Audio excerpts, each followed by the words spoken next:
Good evening, football fans, and welcome to Valhalla High School, home of the Norsemen and Orange Nation TV's coverage of Norsemen football.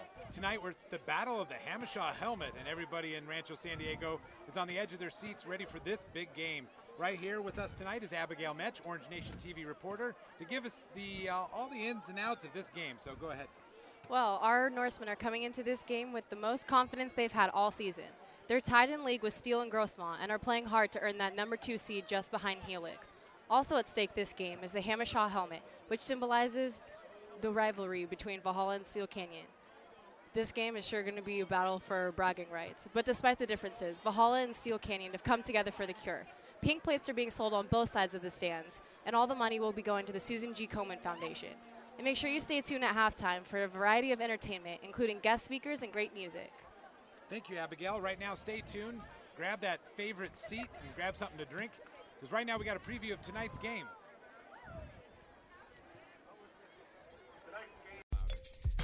You're watching Orange Nation TV. I'm Abigail Metch. And I'm Christian Howard. With this week's football preview against Steele Canyon. Abigail Metch here with Orange Nation TV. I'm here with Nehemiah Brown. So, in the game against Grossmont, you had a great touchdown and a key interception. What have you improved on the most throughout the season? Well, on offense, definitely, reading the blocks, getting used to O-line, and, just reading the plays, getting the right plays. And, defense, well, coverage-wise, did pretty good. So I got the interception and tackling for sure. So, in this coming up game against Steele Canyon, what do you think needs to step up more, our defense or offensive line? Well, it's a team game, so both sides need to step up more. O-line did pretty good last week. They need to keep it going, and D-line got a few sacks last. You're watching Orange Nation TV. I'm Abigail Metch. And I'm Christian Howard. With this week's football preview against Steele Canyon. Abigail Metch here with Orange Nation TV. I'm here with Nehemiah Brown. So, in the game against Grossmont, you had a great touchdown and a key interception. What have you improved on the most throughout the season? Well, on offense, definitely, reading the blocks, getting used to O-line, and, just reading the plays, getting the right plays. And, You're watching Orange Nation TV. I'm Abigail Metch. And I'm Christian Howard. With this week's football preview against Steele Canyon. Abigail Metch here with Orange Nation TV. I'm here with Nehemiah Brown. So, in the game against Grossmont, you had a great touchdown and a key interception. What have you improved on the most throughout the season? Well, on offense, definitely, reading the blocks, getting used to O-line, and, just reading the plays, getting the right plays. And, defense, well, coverage-wise, did pretty good. So I got the interception and tackling for sure. So, in this coming up game against Steele Canyon, what do you think needs to step up more, our defense or offensive line? Well, it's a team game, so both sides need to step up more. O-line did pretty good last week. They need to keep it going, and D-line got a few sacks last week, I think 6, so we need to keep that going too. How do you think last week's win is going to come into this game? Well, definitely give us the confidence we need to take down Steele Canyon. What are you guys working on to win this game against Steele Canyon? Well, we know they like to run the ball, so we need to step up with our linebackers and D-line and hit pass occasionally, so DBs need to be ready. Are you guys ready to take back our Hamashaw helmet? Oh, of course. We're going to get it this year. Thank you for being here. Go ahead. Abigail Metch here with Orange Nation TV. I'm here with Miles Steele.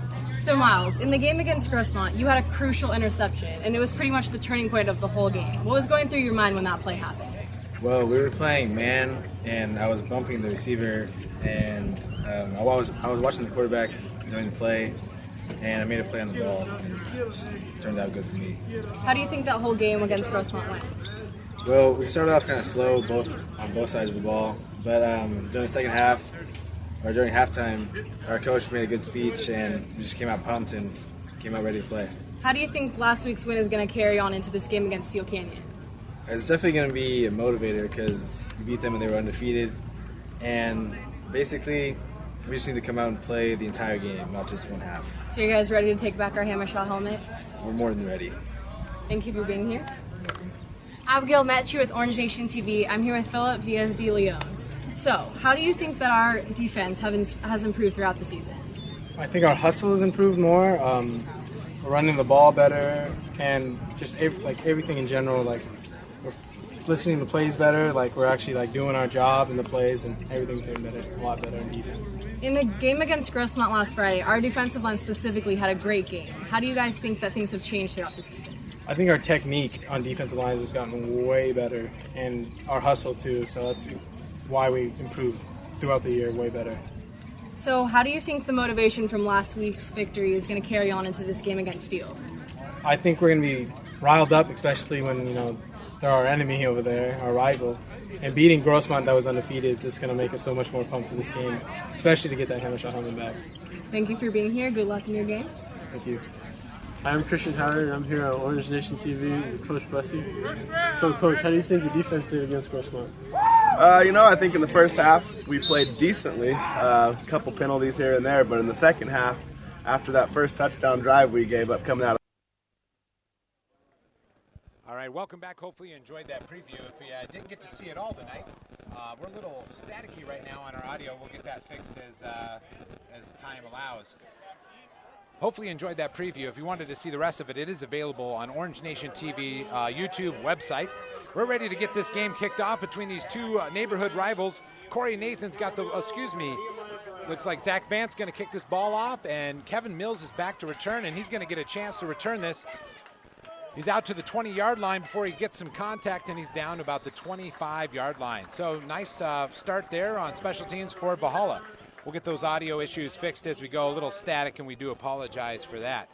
So the Steele Canyon Cougars come in tonight 3-4-1, but don't let that record fool you. They're probably one of the best teams with a sub-500 record there is in the county. And of course, Valhalla comes in with a 5-3 record, 2-1 in league. Coming off a big victory over once undefeated Grossmont High School. We'll get to, talking about individual players here in a second.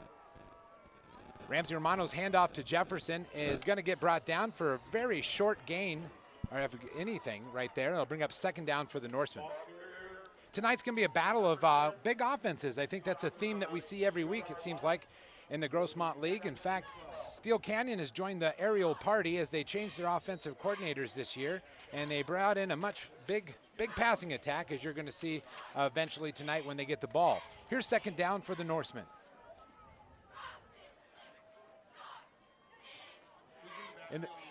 Jefferson is in the backfield for Valhalla, and Ramsey Romano's got two receivers to each side, and it looks like I didn't see John Boyd at tight end out there.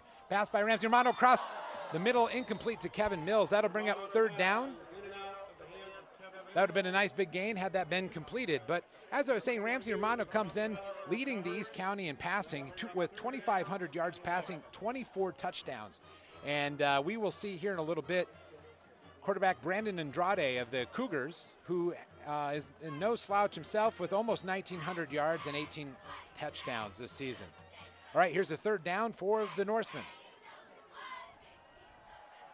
A little bit of pressure, and there's a flag in the backfield. I think that could be a hold, but no matter what the call is, Ramsey Romano is sacked by a couple of Cougars there. Looks like number 46 was one of the first to the quarterback, Jonathan Gauthier of the Cougars. And Steele Canyon's going to decline this penalty, and that's going to bring up fourth down for the Norsemen. And so their first series is 3 and out. Once again, I'm joined tonight by Ode Yusuf, always being the great producer that he is. He's going to chime in from time to time tonight, and he's promised to be nice to the officials. I'll do my best. If you watched our game last week or against Grossmont, you'll know that there was some controversy there, and Ode was not too kind to the officials during that game. Hendrickson back to punt. And once I see a number back, who the Cougar is back to attempt to receive this punt. Punt is away. A little bit of close call there. Number 4, Daniel Hernandez, was back to return that punt. There was no return to be had, though. And the Cougars are going to get their first possession inside the Norseman territory. So here comes Brandon Andrade out with his high-flying, wide-open attack. Now, historically, Steele Canyon Cougars have been a very athletic and very rough and tough running approach.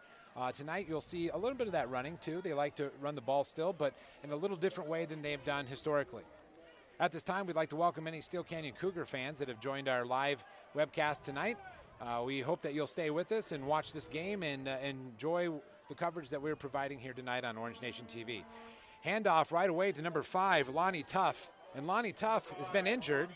Lonnie Tuff's rushed for about a little under 500 yards this season, but that would be a lot more had he been healthy. He's been kind of banged up, but he's been coming on strong as of late.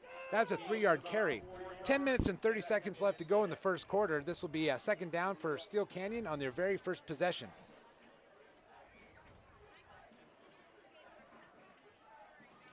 Valhalla wearing their white pants tonight, and I don't believe I remember the Valhalla Norsemen wearing white pants at home this year, so that's a new look for them.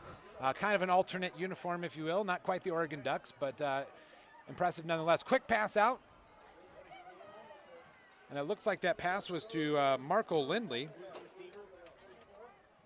I believe number 24, Marco Lindley, was the receiver on that, and it was complete, and he did get a number of yards. That's going to bring up 3rd down and 2 right now for the Cougars.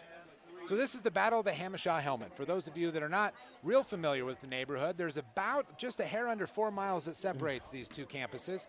And a lot of kids live next door to each other because Steele, being a charter school, has that opportunity to do those kinds of things. But this brings up 3rd down, but a lot on the line, a lot of pride in the neighborhood. Handoff this time to Tuff.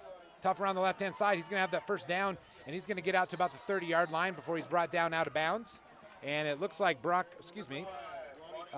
Steed was one of the people that was able to bring down Tuff.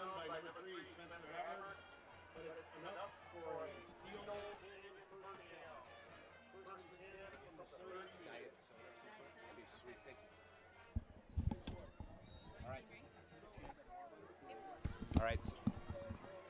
So that'll be 1st down for the Cougars. And right now they are going to have the ball on the 32-yard line of Valhalla. So right off the bat, their first drive gets a 1st down, and they're looking to score some points. Andrade's pass is complete to number 23, Brandon Howard. But a nice hit there by Spencer Havard. Spencer Havard, a senior we've called his name a lot. I think he's had nights where he's had 20-plus tackles, and that was a big, powerful hit, although he was able to hold on to the ball, so that was impressive nonetheless there. So 2nd down and 6 yards to go for the Cougars.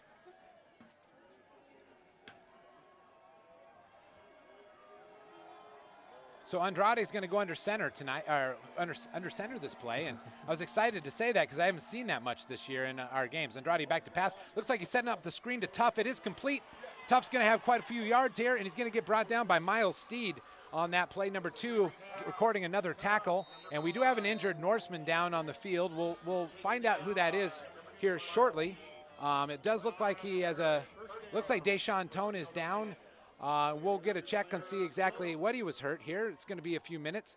And while we have a few minutes, Ode, why don't you pull up a video for our viewers at home to watch during this injury timeout? We will have our preview on Orange Nation TV and what we have done throughout the year. You're watching Orange Nation TV.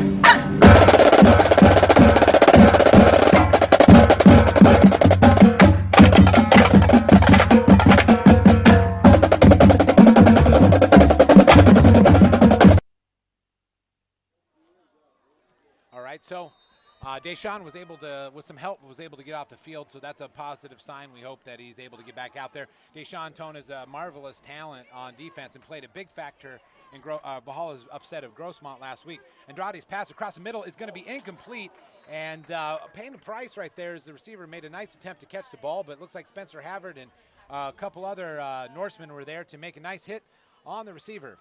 That's going to bring up 2nd down and 10. 8:18 left to go in the first quarter. The Valhalla defense has definitely, Mr. Owens, been a great factor in many games, and they've done a great job improving throughout the year. Their offense has always been the highlight of the team, but their defense definitely played a great game. Absolutely. If you're going to count press clippings, it always goes to the offense, but the defense has played very well. Coming off the end was number 44, but that pass is going to be caught by number 12, Ricky Francis, and that's a touchdown for the Cougars.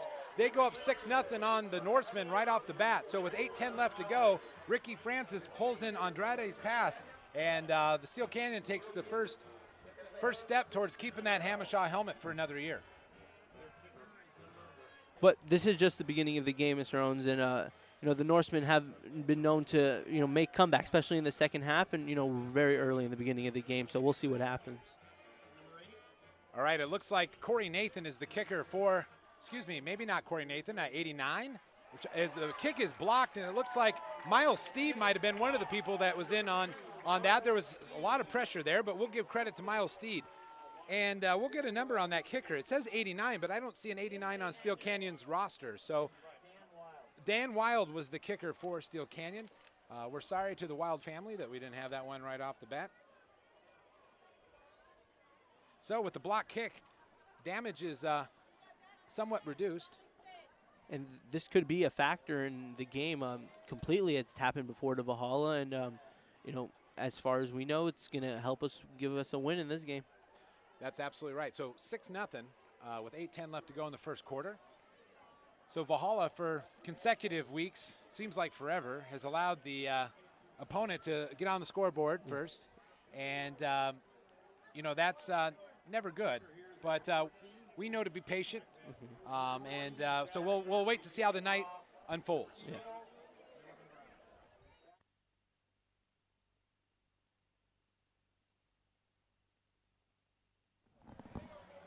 All right, the kick is off, and it's going to be taken by Upback. Pitch back to Nehemiah Brown. He's off to the left side. Nehemiah Brown has got the wheels. We all know that. Can he beat the kicker to the 40, 35, out of the bounds at the 30. I believe number 4, Daniel Hernandez, had something to do with that, pushing him out of the bounds. But I'll tell you what, Nehemiah Brown, once again, every week we get excited about Nehemiah Brown. I often laugh. If you watch our game clips and our highlights, when Nehemiah Brown has the ball for any distance, it appears that we've sped up the clip, because he is so much faster than most people. I do not see a flag, but I do see them walking back. Now, there is a flag at the 40-yard line, so it looks like Nehemiah Brown's run is not going to count for what we had hoped it would, and they're walking it back. There is a flag on the 40-yard line. So it's about where he made his move to accelerate into Cougar territory. So all that excitement for naught. We have another injured player that's being carried off the field right now. That looks like Keith Rogers, number 26, who played a great job in the secondary last week and really was another one of those reasons why Valhalla did such an excellent job. That ball is going to get brought back to, looks like they're going to spot it. They're flirting with spotting it on the 30-yard line, and that's what they're going to do. They're going to spot that ball on the 30-yard line. So, you know, that's about a 40-yard swing. Yeah. Definitely not what the Norsemen wanted at this point after such a great run by Nehemiah. Absolutely. All right, so we'll see what Ramsey Romano and company can do here. Down 6-0. Delayed, play action pass. He's going to look deep. Ramsey Romano's ball. He's got Kevin Mills out front. Kevin Mills is going to jump up, and he's just going to miss that catch. Good defense there by number 26. Nathan Murray had excellent coverage on that. And Mills made a nice effort on the ball, but all for naught. 2nd and 10 with 7:53 left to go in the first quarter. If you're excited about this game and you want to know the stats, and if you didn't get all the stats from us, you can go to eastcountysports.com and read all about this game. They do a great job predicting. They do a great job of covering all the teams in the Grossmont School District and the East County, so make sure you check out eastcountysports.com. Delayed handoff to Nehemiah Brown. He's got a lot of company back there, and they seem to all be Cougars. So about 3-4 people brought him down. Looks like number 46 led the charge, and number 46 is Jonathan Gauthier. And that's going to bring up 3rd down and long for the Norsemen. And this is absolutely not the way, not to sound cliche, I say this probably too frequently, but this is not the way the Norsemen wanted to start tonight's game. So 3rd down. And we're going to get a flag here, and it could be on the Norsemen, and that could move us back 5 more yards. Is it a legal procedure? So that's going to bring up 3rd down and 19. Illegal procedure. So 3rd down and 19 for the Norsemen. 5 yards. 3rd down and 19 for the Norsemen. So we'll see what's in store here for Ramsey Romano as he's going to check at the line and call his play here in the pistol formation. He's got 2 receivers right and left. And he's going to go play action. He rolls to his left. He's throwing deep, and he's got Ben Howard. And I do believe if they count that complete, now they're calling it incomplete. Or did they call it a catch? I don't know what. It looked like he waved it off, and one guy is marking it short. So that's going to bring up 4th down. He caught it at the sticks, but evidently they're going to count him back a few yards, and 2 officials are talking it over. It was an impressive route and catch, and to me it looked like it was at the sticks, but then again, I'm across the field, and it was caught on the Steele Canyon side. We'll see where they mark this. And they are going to be short, so that's going to bring up 4th down. And 4th down, and it looks like Valhalla will at least consider going for this. And no, here comes actually Hendrickson runs on the field, so Ramsey Romano goes on the sideline, so I think that would lower the chances of this being an effort for a 1st down. So 4th down in a controversial yard as Hendrickson comes out to punt again. Steele Canyon's going to creep up and play in case if there's a fake. Also watch the ball if I was a Cougar. The punt's off to Hendrickson, or excuse me, the snap to Hendrickson. The kick is away. There's nobody back to return it, so it's going to fall harmlessly out of bounds at about the 25, 26-yard line. That's where Steele Canyon is going to start their next series. They were good in their first series to go down and get a touchdown.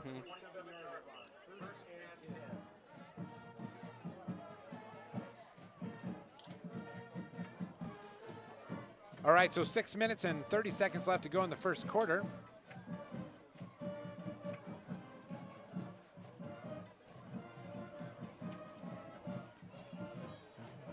All right, so Valhalla needs to stop right now. Absolutely need to get momentum back on their side, or they'll have no hopes of seeing that Hamishaw helmet in an award, excuse me, in a glass case somewhere in the hallway anytime soon. Andrade back to pass. He's got a little bit of pressure. Looks like Mills is on the chase, and he's going to get out of bounds. He's going to pick up 4 or 5 yards before he gets out of bounds. We'll see where they mark that. Our D-line is doing a great job putting pressure on the quarterback for Steele Canyon today, and hopefully they can stick with that the whole game, and something that will be key to their win, I believe. Absolutely. Andrade is pretty quick, so they broke down containment. He was able to get outside. I do notice that a number 21, Deshaun Tone, is back in the game, and that's got to be a good thing for Valhalla because he's been a very powerful player at defensive end this season. And looks like Keith Rogers is back in too, so that's good, double good news, and that's another good piece of news right there as Valhalla is able to bring down, looks like Tough for just a couple yards there, so that's going to bring up 3rd down. And both Keith Rogers and Deshaun Tone in our preview for Grossman's game actually said their favorite part of the game is hitting people, and something clearly that they enjoy doing, and very important in this game, that very important in any football game. And it's been pretty effective up to this point. Yeah, definitely.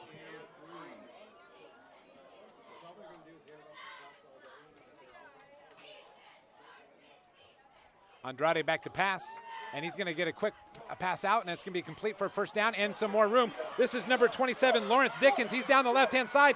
I think he's going to make it into the end zone, and he's going to. There's a good effort there at the end. There is a flag, though. There's a flag, and that's about 10 yards behind the play, so typically when you see that kind of flag, you know what it is. And in this case, it's touchdown could be coming back. And for Steele Canyon, that's a shame because it looked like this block came nowhere near the ball. No. And he didn't need any help pulling away Lawrence Dickens for this touchdown. But we'll see where this flag is. It could go either way, but typically they're blocking the back or something like that. So hopefully looks like a Steele Canyon player is pretty excited about it. So maybe this flag is going against Valhalla. And they're waving off the flag. So that touchdown will stand. So with 5:33 left to go in the first quarter, Steele Canyon takes a 12-0 lead over Valhalla.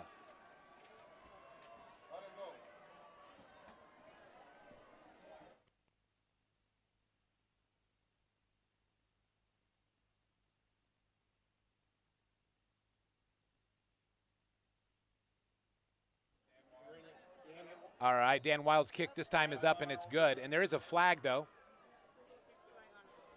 Dan Wild's got to appreciate that kick a little more than the last time. And they're talking to Valhalla, so it looks like this will be on Steele Canyon. So moving back a few yards, let them attempt this PAT again.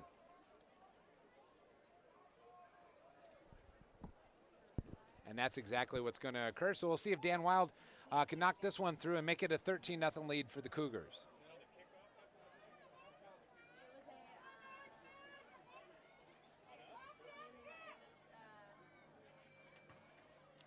There's going to be another flag, and I think I think Valhalla was offsides. So split the difference. Probably leave those points up. I don't know if offsides can be, no, he can't be declined. So they'll have to kick this again.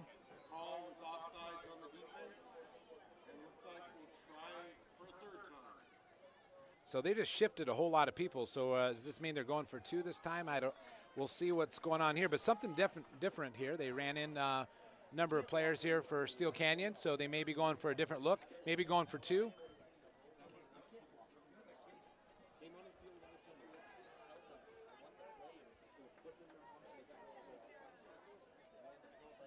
So if you enjoy the game tonight, and if the way it's going, maybe you're not a Norseman fan, maybe you're a Cougar fan, you can watch this game till the end of time on our Play on Sports YouTube channel. You can just keep watching it over and over and over again, watch your favorite play, and maybe that play will be a Valhalla comeback. But here's a 2-point conversion here for the Cougars. They'll use this good fortune to try to erase that missed PAT the first time around. And this is going to be a keeper by Andrade, and I don't think he did get the ball across. The far judge did come in, so they spread him out on the goal line, and they keep it with Andrade, and that's going to be 14-0 now, the Cougars. And I would say, even though, according to East County Sports, Steele Canyon was favored coming into this game, but I would say this kind of have to be a shocking turn of events if you're a Norseman fan. I mean, I think coming off the big win over Grossmont, and Grossmont had beaten Steele Canyon, maybe I can't begin to pretend what's going through Valhalla's mind, but they got to do something soon. They got to answer here, or this game could be pretty ugly. We just hope that this doesn't bring their momentum down, bring their spirits down, and then they can do something on the offense, Ramsey Romano and his crew, and put us at least on the board. Something to take that 0 off the scoreboard. Coming into the second half. There's 43 seniors, I believe, on this squad. 43 seniors, and you talk about senior leadership. So everywhere you turn to the left or to the right, there should be a senior. And so hopefully they will, in cliche form, step up and make a difference during the course of this game. And it's also interesting to point out, these seniors here have never beaten Steele Canyon, I don't believe, in their 4 years here at Valhalla. So that's also a significant statistic that you're up against the fact that your fellow Hillsdale Husky or whomever, if you went to middle school with them, have beaten you this many times. And this looks like Nehemiah Brown again, and he's going to be brought down just short of the 20-yard line, depending on, well, actually, I think they may give him, actually, it's hard to say where they're going to mark this, because one official ran in on the 21, and another one ran in at the 18. So they'll probably split the difference and mark it on the, well, they'll give them the 21, so we'll take that. So Norseman, hopefully they've talked it over and they figured out what Steele Canyon is doing defensively to seem to kind of slow them down so far. And hopefully they've made those changes and are able to march down the field and get some of this lead taken care of. That's Kevin Mills in motion. And we're going to get a handoff to Jefferson. Excuse me, no, it's on the option.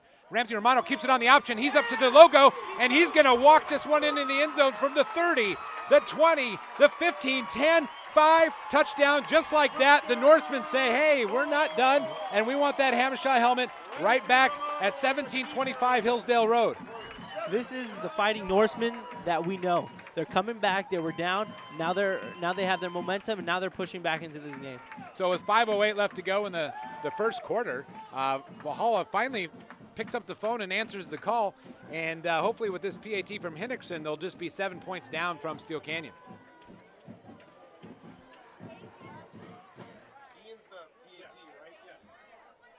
And Harley Hoyt is going to hold. And Harley Hoyt had a couple great holds last week at Grossmont. He picked a couple right out of the turf and set that ball right so that we could get this extra point. So hopefully he won't have to do that tonight. He'll be able to get that set and everything will be fine. Hold is up. Hold is down. The kick is up and it's good. 5:08 left to go in the first quarter. Your Norsemen, if you're a Valhalla fan, 7. And if you're a Cougar fan, you guys got 14. So 14-7 right now here on Orange Nation TV, live coverage of Valhalla football. So if you can't get enough of Valhalla football, you can watch a great deal of Valhalla's football games right now, anytime you want, on demand. So all you got to do is go to our Play on Sports website. Just search Valhalla on playonsports.com, and it'll pull up all kinds of things, not just games either. If you look on there, you can also watch our Valhalla's Got Talent from Homecoming. And there was so much talent, you may want to give that a second look. Also, we'll be covering at least 10 basketball games this year, and we preview at least one sport at this school every week. So please stay tuned. Like us on Facebook. Follow us on Twitter. Orange Nation TV is covering all things Orange and bringing you the best coverage, the only coverage we know how, and that is the best coverage all the time. And we got a lot of students here that are working this game. Our camera crew is all students. Our producers all students. Our stat guys are all students. And Ode Youssef running this as the producer is all a student. I am not a student, but we will talk to more students at halftime. In fact, we'll talk to a couple Cougars probably at the end of the quarter. We're going to talk to a couple Cougars. We're going to allow Ode Youssef to interview a couple ASB members from Steele Canyon. Ramsey Romano's kick goes pretty darn deep into the end zone, and that's going to bring it out to the 20-yard line for the Cougars. So if I were to order up something right now, I'd order up a defensive stop for the Norsemen and good field position to try to even the score up. But I seldom get what I want. But let's see how things go here on out. And once again, not to sound like a broken record, but Valhalla has been a slow starter over the course of the last few games, at least the ones we have covered. And as well as that it makes things for an exciting night. A lot of pressure up the middle. And number 95, I believe, 35.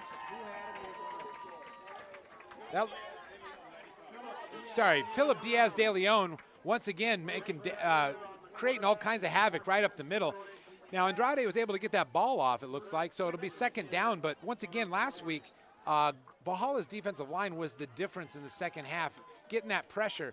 And Philip Diaz de Leon made a great contribution to that effort of trying to make a stop. So here's second down and 10 for the Cougars. All right, under center is Andrade. Back to pass. Deshaun Tone off the edge, and he's got him that time. He's not getting away. So Deshaun Tone is going to get credit for the sack, and I'll tell you what, we'll even give a little credit to number 77, Trey Brown, for a little cleanup action on that, and that's a big loss, and that's exactly what we've been talking about in terms of defensive line prowess. And Trey Brown helped out.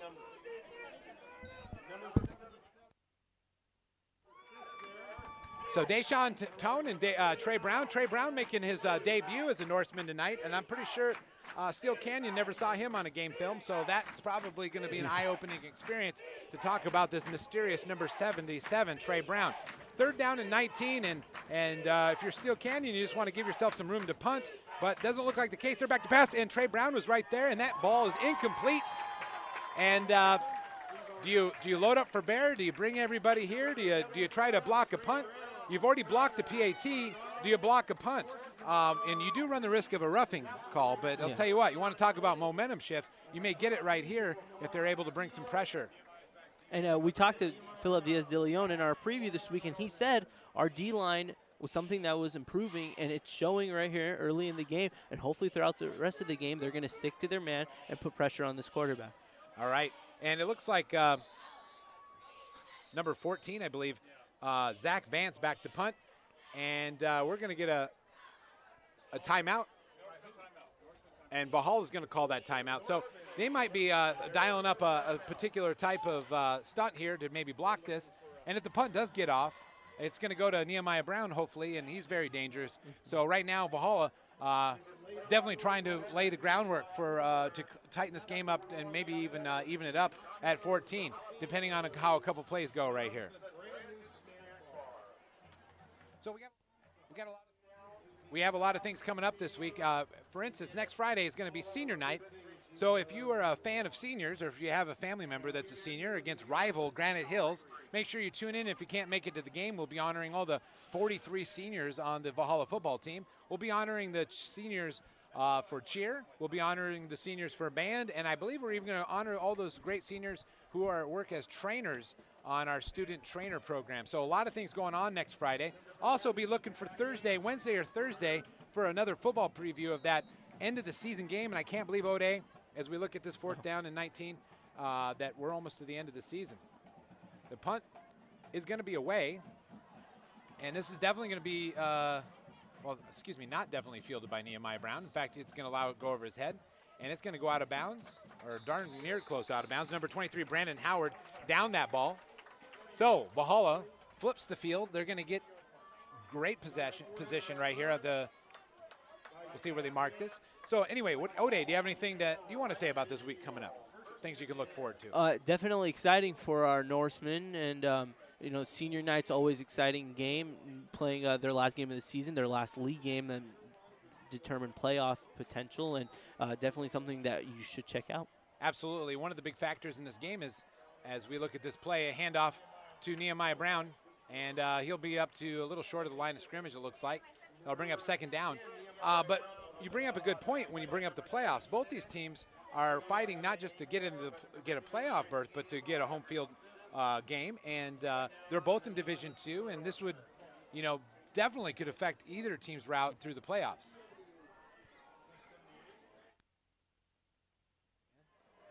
All right, so second down and 11 as Jefferson motions out wide. There's nobody other back in the backfield for Ramsey Romano. He's going to look for underneath to Ben Howard, and I think that's going to be incomplete, but I have not seen it is ruled incomplete. That'll bring out third down for the Norsemen. So third down and 11, and they don't want to lose this opportunity. This is a special opportunity to come down and score.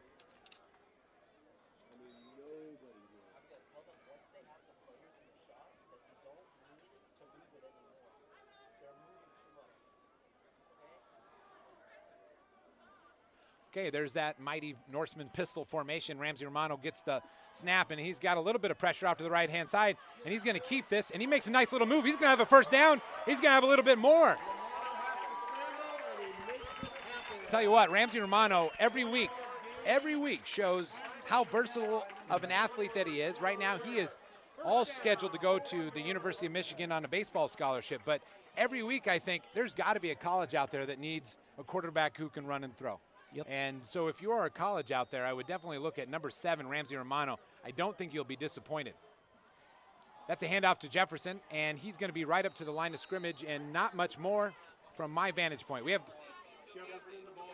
have a little under 3 minutes left to go. At the end of the quarter, we're going to bring in 2 ASB members from Steele Canyon, and O'Day is going to interview them all about all things Steele Canyon ASB. So if you're a Cougar fan at home, you're going to get to hear all about your school. All right, the screen is set up and the ball is incomplete, and that's going to bring up third down and 9. So we're 2 minutes and 38 seconds away from hearing from Steele Canyon as they wait eagerly outside the booth. One of the greatest things about this game is the ASBs the last few years joining up to raise money for breast cancer awareness. It was just over a couple years ago that they raised about $1,000 for the cause, and it's great to see 2 schools so close together working so closely for such a great cause. Third down handoff, read option again by Ramsey Romano. He's going to keep it, but not near the gain that he got the last time he ran the option. So a little triple option action there. He faked to his back, and he actually looked like he had a pitch man out there. That brings up fourth down. 2:20 left to go in the first quarter, and they're going to go for it on fourth down. Why not? You're definitely outside of field goal range, but you're definitely too close to punt. So why not take a chance here? Big down. 3 receivers to the left of Ramsey Romano. He's going to get pressure up the middle. He's going to let this one fly. Kevin Mills' ball is incomplete, and that's going to be a change of turnover on downs there. Steele Canyon's going to get the ball back, unscathed from their last failed series, and they're going to have a little better field position to show for it, and we'll see what the Cougars can do with 2 minutes left to go in the first quarter. And we're going to give you a preview of our defense and our players. If we have time, we'll stop it. Spencer Havard, number 3, free safety. Nehemiah Brown, number 10, cornerback and running back. Heath Rogers, number 26. All right, we'll introduce the rest of those defensive impact players here shortly. We don't want you to miss 1 second of football action. Andrade is going to hand this off to Tuff, and Tuff gets a couple tough yards. I'm sorry, I couldn't miss that statement. He gets a couple tough yards right there on second down for the Cougars. Lonnie Tuff, like we'd said before at the top of the game, top of the hour, Lonnie Tuff coming into this game after some injuries, has just under 500 yards on the ground this year, but he's definitely a talent, and he's feeling healthy just in time to play for the Hammond-Shaw Helmet. So second down and 8, 1:30 left to go in the first quarter. Andrade comes under center, and he looks like he's got 3 receivers to his left. He drops a delayed handoff this time to Lonnie Tuff, and Lonnie Tuff is going to get brought down. Looks like number 44, Scott Perry, and it looks like Philip Diaz de Leon once again bringing down another Cougar. So third down and 7 right now. Valhalla can turn the favor and get that ball back if they can stop him here. And it seems like at this point, barring a big play here, both teams have kind of felt each other out a little bit, kind of figured out what they're going to do, and they seem to be settling in for what I think is going to be a pretty physical game down the line. Andrade back to pass. He's got a lot of pressure. The ball is fumbled, and let's see who picks it up. And it looks like a Cougar did recover, but it looked like Ryan Arnsbarger. I didn't see who returned that. It looks like Valhalla does have the kick.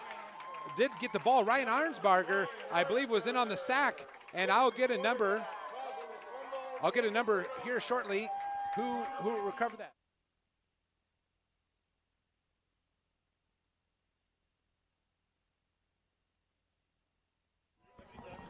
All right, we were a little unclear on exactly who recovered that ball. So if you're at home, you can watch it over and you can tell me. Unfortunately, we cannot see a replay in our booth. So, but at any rate, it looks like Trey Brown having a big first game. I believe Trey Brown was the one who recovered that fumble there. So good addition to the Norseman lineup tonight with 43 seconds left to go in the quarter.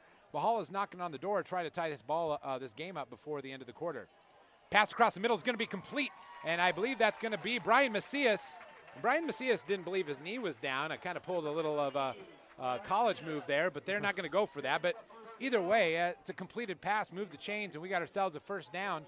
And there's that up-tempo offense here coming from Valhalla. Looks like Nehemiah Brown is back deep, and I believe we have two people in the backfield. Nehemiah Brown is going to wind himself up for, and I excuse for the bad call there, but every time Nehemiah Brown gets the ball, it looks like he's going to be stopped short, and he's going to break off to the left-hand side, as you can see, and score a touchdown. So, once again, you want to talk about players that every week surprise you. At 5'10", 170 pounds, Nehemiah Brown is the fastest Norseman without question, and he's also one of the most difficult to bring down. He's not a big power back. He's not 220 pounds, but he's shifty, and that's an overused statement, but definitely I would use that for him. And he's got strong legs, so if you want to arm tackle him, good luck, as the Cougars just found out. Hendrickson's kick is up, and guess what? We got ourselves a tie ball game. After the Cougars jumped out to a 14-0 lead, Norsemen have answered, and we have ourselves a tied-up ball game. 22 seconds left to go in the first quarter, and 22 seconds away from the Steele Canyon Cougars. ASB coming in and talk a little bit about Steele Canyon, and O'Day is going to wow you with an interview. And you excited, O'Day, to interview some Cougars? Very excited. Be careful. I'll try. But, Norsemen are not to get rivalry with their ASB here. That's right. We're working together today for a good Working together. Steele Canyon is an excellent school and an excellent partner tonight in raising awareness for breast cancer. And so we're very proud and happy to have them here. That being said, I'm sure we still want the Hamashaw helmet right here at Valhalla High School. So it looks like Ramsey Romano is all set to kick this ball off, and hopefully typical Ramsey Romano form will go about 10 yards deep into the back of the end zone. We'll find out. Romano's kick is squibbed this time a little bit, and that's going to be picked up by number 27, I believe. We'll find out. Number 23, Brandon Howard, who's been all over the place, has a nice return for the Cougars. And Keith Rogers on the tackle for Valhalla. So it's going to be first down and 10 on the 28-yard line. 17 seconds left to go in this quarter. So we'll see what Steele Canyon's got in their bag of tricks to finish out this quarter. So if you're tuned in late, Steele Canyon jumped up to a 14-0 lead. They had a nice sustained drive, and then the next series, they had a huge play that went the distance for a touchdown. Valhalla has since answered on a couple plays, that defensive turnovers and just good defensive plays, followed by offensive execution that put the ball in the end zone.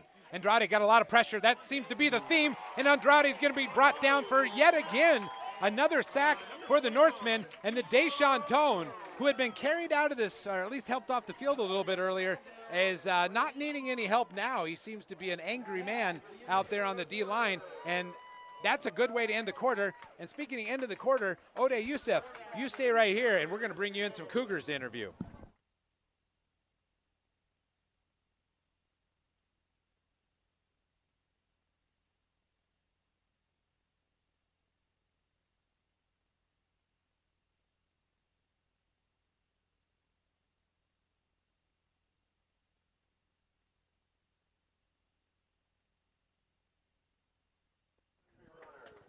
So Ode Yusuf here with Orange Nation TV, and I'm speaking with Lauren and Tracy.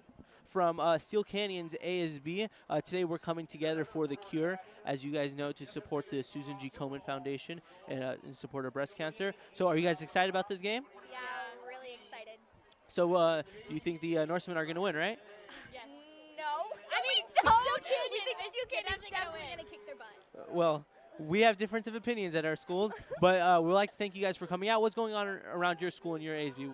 Well, we just had homecoming, and that was a really big success. And we have Mr. Steele coming up, which is a pageant with the boys. It's a big deal at our school now. A lot of people show up to it. It's basically a boys' pageant, and they do their talent, walk out with escorts. It's really fun. Yeah, it's really goofy. So it's really popular at our school now.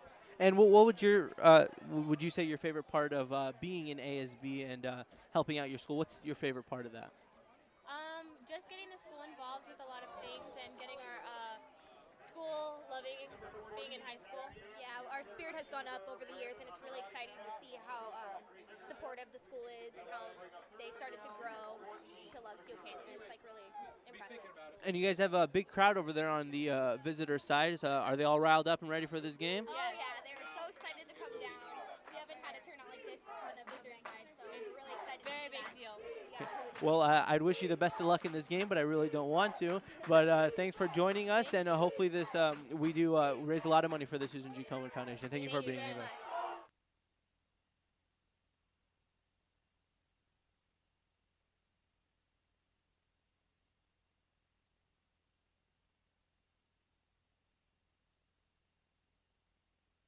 All right, we're back, and guess what? You missed. You got great information from Steele Canyon, but you got even better video because Valhalla was able to stop the Cougars there, and they're going to be getting the ball back, barring some sort of major disaster. Ode, nice job on the interview. Obviously, I didn't get to hear it, but I'm sure it was great. I tried my best. So 11:53 left to go in the second quarter. It's all knotted up. The momentum seems to have shifted back in the Norsemen's favor, and we'll hope that. I just said Norsemen's. I meant Norsemen favor. It's already plural. I am a teacher, so I have to be cognizant of my grammar. The punt is up, and it's not going to be fielded by anyone, and you really hope everybody in orange just gets away, and thank goodness nobody touched it. That could have been disaster. All right, so it's going to be 1st and 10 on the 32-yard line of the Norsemen. 14 all tied up. At halftime, we got a lot of things going on. So not only if you're a Steele Canyon Cougar fan, if you're a Valhalla fan, but we got Hillsdale's band and Valhalla's band playing at halftime. So we got a whole neighborhood treat for everybody. We got a lot of Huskies running around here right now. For those of you who don't know, the Hillsdale mascot is the Husky. So when I refer to these kids being former Huskies, a lot of them, that's exactly what I'm talking about.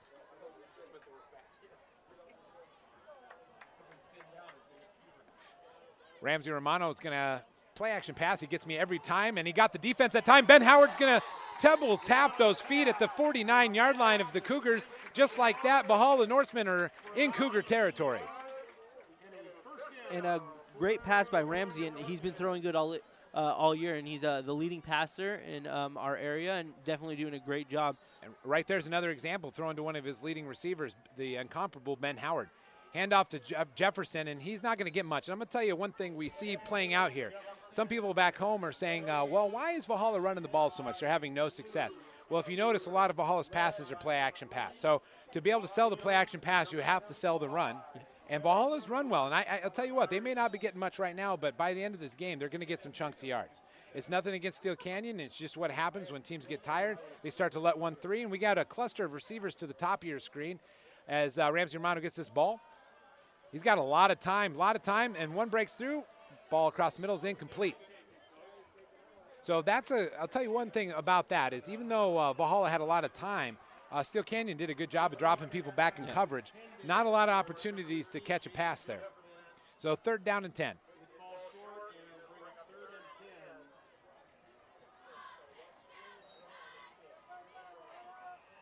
All right, so Ramsey Romano will have 3 receivers to his right. He'll have Ben Howard to his left side, and he's got Nehemiah Brown in the backfield. Pressure off the side. We got a screen. We got a screen to Brian Macias. Brian Macias is across the middle. He's got the first down. He's going to get tripped up, literally tripped up by number 26, I believe, Nathan Murray. And Brian Macias was on the reception. So Brian Murray on the tackle there. Nice tackle because Brian Macias easily could have taken that to the end zone without that. But no matter what happened, we got a first down and 10 for the Norsemen.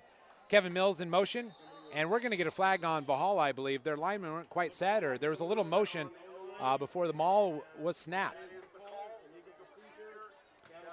So Valhalla likes to go quick pace. They get that big play. They always like to get right up to the line, and sometimes it doesn't always work out the way they want it to. So that's sometimes the negative side to running that up-tempo football. 10:47 left to go in the half. First down and 15 for the Norsemen. Ramsey Romano tried pretty hard to get that 5 yards back. There's that hard count that we saw that worked so well against Grossmont in the second half last week.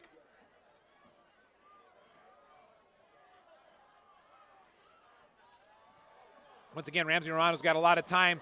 He's got no time now because off the edge comes, and I'll get the number for you, number 79, I believe. Number 79, Chandler Rogers, came off the edge and basically shortened Ramsey Romano's ability to throw that ball. So right now, Valhalla was looking at 1st and 10 deep inside Cougar territory, and now they're looking at 2nd and 21, which is, goes without saying, moving the wrong direction. But like many times this year, Valhalla has turned these kind of long plays, big deficits of yards that need to be made up for. They tend to turn these around in a positive way. A lot of pressure right up the middle. Ramsey Romano moves out of the way. He's got a guy wide open. He makes an adjustment to the ball. That is complete. Down to the 1 yard line, goal line. Are they going to give him the touchdown? John Todd made a spectacular catch, and they're going to give him, a ball down to the, there is a flag in the backfield. We'll see what happens. That could be roughing, though, too, because, nope, they're marching him back. So an untimely hold, I believe, will probably be the call, I'm guessing now. Beautiful reception by John Todd. Sorry for the confusing call, because if you were here, you'd be confused, too, because you didn't know exactly what occurred there. But despite the penalty, it really sets a tempo. Now they definitely want those playbacks, and they really are going to work just as hard as they did in the other play just to get another touchdown. Well, they better. It's going to be 2nd down and 31, I believe, or something like that. Oh, it was a 15-yard shot block, I believe. So, once again, that's exactly what Valhalla did not want. So now you're going to have, literally, I said, just a hair under 4 miles to Steele Canyon, and that's about the distance to this first down with 9:33 left to go in the first half. So I'll tell you what, 2nd and 45, I've seen that never. Actually, I don't think I've ever seen that in my life, but I'm sure other people have. So I suppose you're just going to get half of it this play and then get the other half. I don't know. Sounding too smart there, but we'll see what happens. Passes to Ben Howard. They're going to get a lot of that back right there. I'll tell you what. Now they're going to call him out of bounds. Incomplete. So once again, I don't have a nice sideline seat. I couldn't see that. It looked like Ben Howard brought that down within the field of play, but the official was right there, and obviously a much better vantage point than me. There was a lot of Norsemen right there present on the sideline, but to little or no influence on the call, unfortunately. So 3rd down 45. Maybe you see a draw here, screen, something to get some of these yards back, try to flip the field back if you have to punt. But this is 3rd and 45. And we're going to get a timeout here from Steele Canyon. So evidently they didn't like the way something was lined up, and I guess with 3rd and 45, they didn't want to take any chances. And if I was to make a bad joke, Mr. Owens, it's 3rd and 45. The Chargers would probably run the ball under Norv Turner. Oh, you might do it just to be safe. I don't know. I guess a conservative play call, you could run that draw, but you're right. Maybe they run some sort of conservative play like that, or jokingly made a dig at Norv Turner. Hopefully Norv Turner's not listening tonight. If he is, it's Ode Youssef, and it's the same officials probably listening to the game with him that you offended last week, possibly. You can email me. I don't have a problem. All right, so we have a timeout here by the Cougars. 9:27 left to go in the first half. It's been an exciting game, to say the least, up to this point. It's been an exciting series. We've seen a sack. We've seen 2 or 3 penalties now. We've seen a long completed ball all the way down to about the 2-3 yard line, goal line almost, and that was all called back. So anything could happen on this play, and we'll see what Coach Colin Erdley, the offensive coordinator for the Norsemen, has drawn up here to see what he can do with not a lot to work with.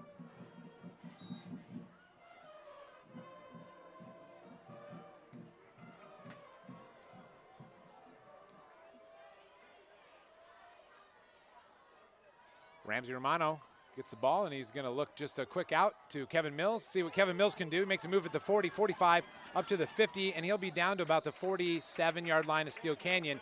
So did a good job of getting a chunk of those yards back. It's going to definitely give you a way to possibly punt this deep down and maybe coffin corner them and make Steele Canyon work out of their own end zone. You definitely don't want to do anything stupid. Your defense has been playing really well. So if you can put this ball back deep and give your defense a chance to get you the ball back, because they've done a pretty good job the last few series against the Cougar offensive attack. I think Daniel Hernandez, number 4, is back to receive for the Cougars. And Hendrickson's kick is going to go out of bounds. We'll see where they mark this. The official's walking up. And this is always my least favorite because they taunt me. They walk fast and they start walking faster. And now he's going to say it was out of bounds at the 25-yard line. So that punt looked really good to me. And now from my angle, evidently I didn't see that the ball had gone out of bounds that early. So 25-yard line is the call. Pretty short punt after that. Adjustment by the official. So Steele Canyon dodges a bullet there when they could have had the ball pinned in pretty deep.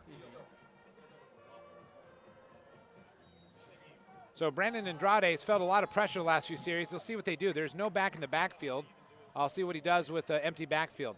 You got a motion man. He's going to hand off to that motion man, number 27. He's off the left-hand side. So Lawrence Dickens picks up a couple yards off the left-hand side.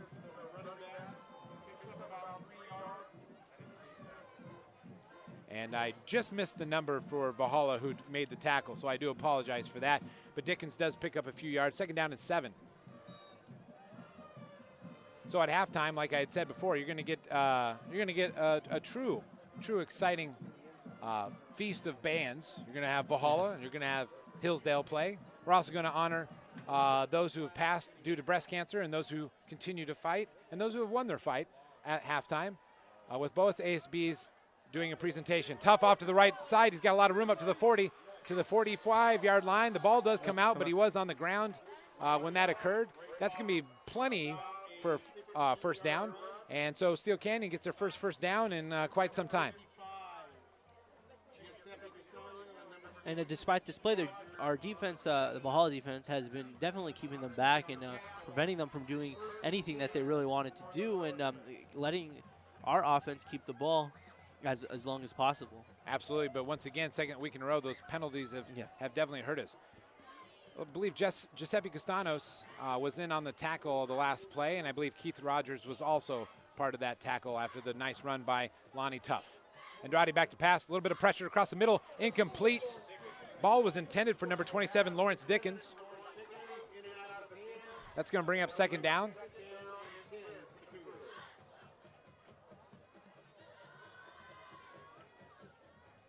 So second down and 10, and I do believe I hear a horn beeping out in the parking lot. So things are getting so exciting here.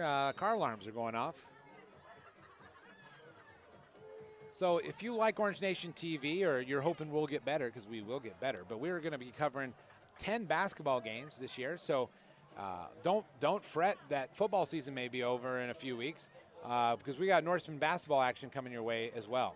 Andrade back to pass. He's going to let this one fly. And the guy he's got deep is Miles Steed. And actually just overthrew both his receiver and Miles Steed a little bit. But it looked like Miles Steed would have been the best person to be able to make a play on that ball. And that's going to be third down now for the Cougars.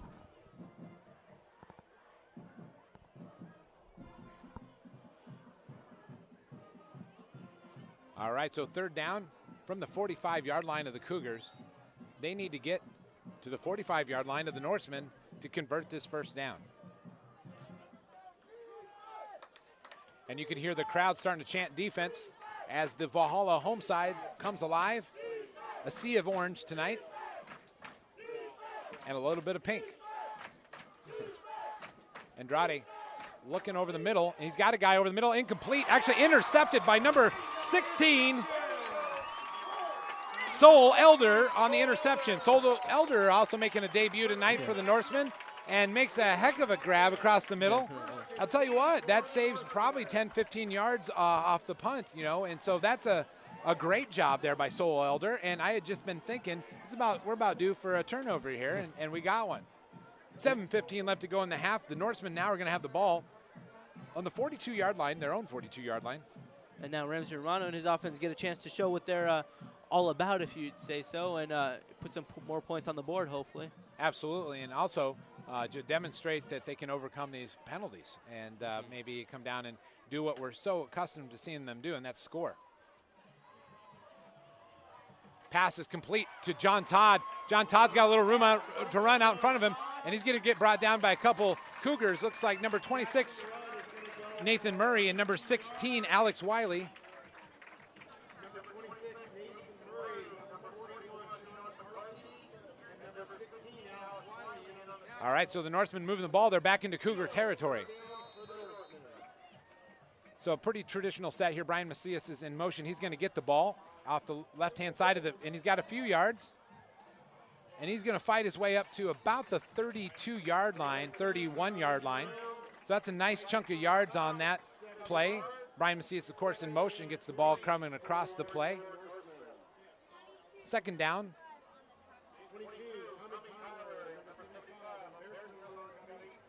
So pretty much the same formation that we saw last time. Two receivers to the right. This time Kevin Mills is going to be the man in motion. This time Jefferson's going to get the ball off the left-hand side up the middle. And we'll see where they mark this. Looks like it's about right where the chains say it needed to be reached for a first down. And in fact, I do see the chains moving. So that's another first down for the Valhalla Norsemen.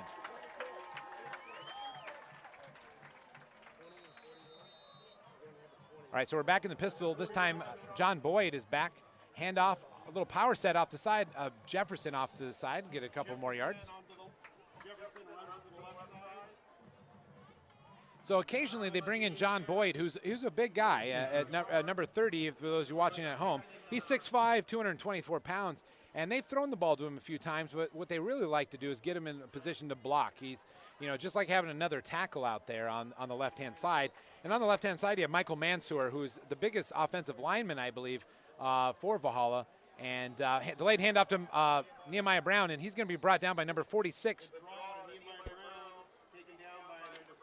And that's Jonathan Gauthier, and we've said his name a few times. I would have to imagine he's got 4 or 5 tackles by now. We'll see. We'll be checking with East County Sports at halftime to see some stats to find out exactly who's got all the stats. But I would say Jonathan has done pretty well tonight for the Cougars in that defense. That's been very good defense all year. The Cougars are creeping up. They're going to bring a little pressure off the sides, and they got Ben Howard in a jump ball situation. That's a touchdown. That's another touchdown for Ben Howard. Yep. So Ramsey Romano's pass to Ben Howard is good. And Valhalla takes their very first lead of the evening. And everybody looking around, is there a flag? That's a great question. This might be the question of the night. I see no flag. I do see people pointing at each other. And once again, if this gets taken off the board, you're talking about 2 or 3 huge plays that have gone for naught. 2 touchdowns due to flags, and that kind of thing. So we'll let the officials sort it out. Literally, you have the cheerleaders just waiting to celebrate. You got fans standing up and issuing their opinions, and most of them are not fit for Orange Nation TV. We have literally one of the longest official meetings I've ever seen over there. I even looked over Haran Hutchinson, coach for Steele Canyon, even threw his arms up in the air, and nobody knows, and they're marching the ball back, so I'm guessing this is not a touchdown. What was it? So there is some sort of flag against Valhalla, and I'm starting to wonder if this might be, well, it's kind of like deja vu all over again from last week, where there was 21 flags in the game. And I believe they called illegal touching against Ben Howard, maybe a push-off, or did he get pushed out of bounds and came back and touched the ball first? Maybe is the call. Actually, that's what would illegal touching be. So those of you that are experts at home, don't correct me. I know what illegal touching is.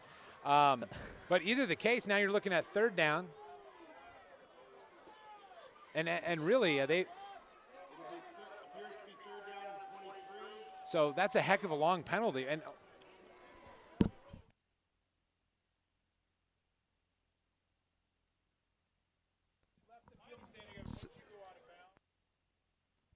illegal participation is the call. So Evidently, they must be arguing that Ben Howard had been out of bounds and came back and made a play. Now, I don't know what the rule is in high school, but I know if you get pushed out at some level, sometimes that, although if you watched the Saints-Buccaneers game last week in the NFL, you had a situation where a receiver was pushed out of bounds and made a pretty brilliant catch in the end zone, but all for naught.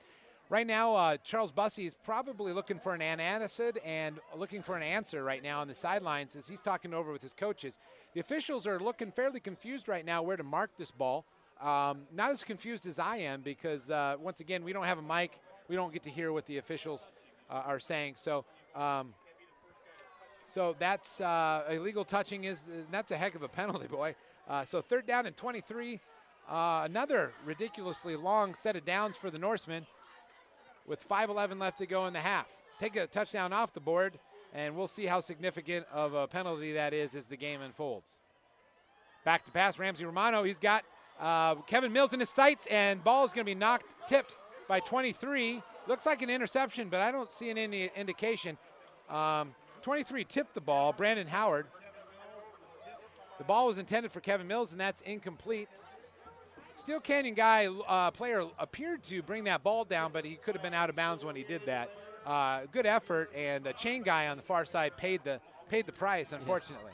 So 4th down, another promising drive destroyed by flags, and we're not saying that they didn't deserve them. I don't want that to be interpreted that way, but it does seem like a lot of flags recently on the Valhalla Norsemen. And obviously we're Orange Nation TV, so that always never sits the right way. But if you're a Cougar fan, you're at home saying that was a great call, and we respect that, and we thank you for watching Orange Nation TV. Henderson's kick is off. It lands at the 10-yard line and takes a nice Norseman bounce to about the 6-yard line, and Harley Hoyt is going to down that play. So just a few ticks shy of 5 minutes, 4:56 to be exact, left to go in the half. Steele Canyon's going to get the ball on the 6-yard line.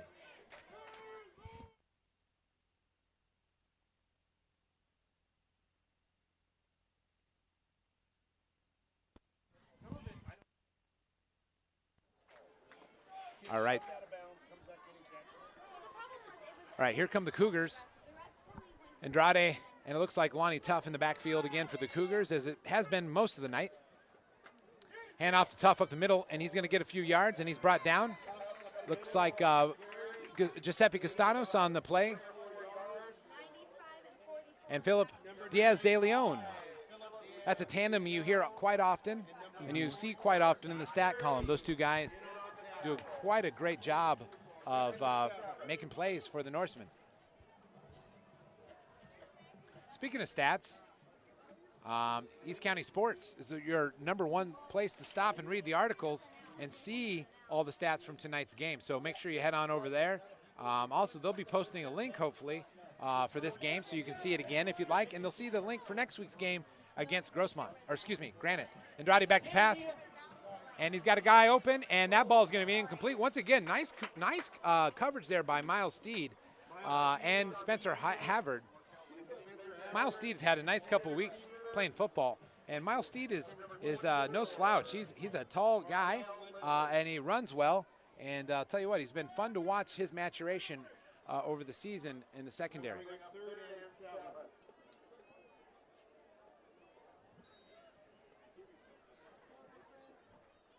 Third down and 6 for the Cougars.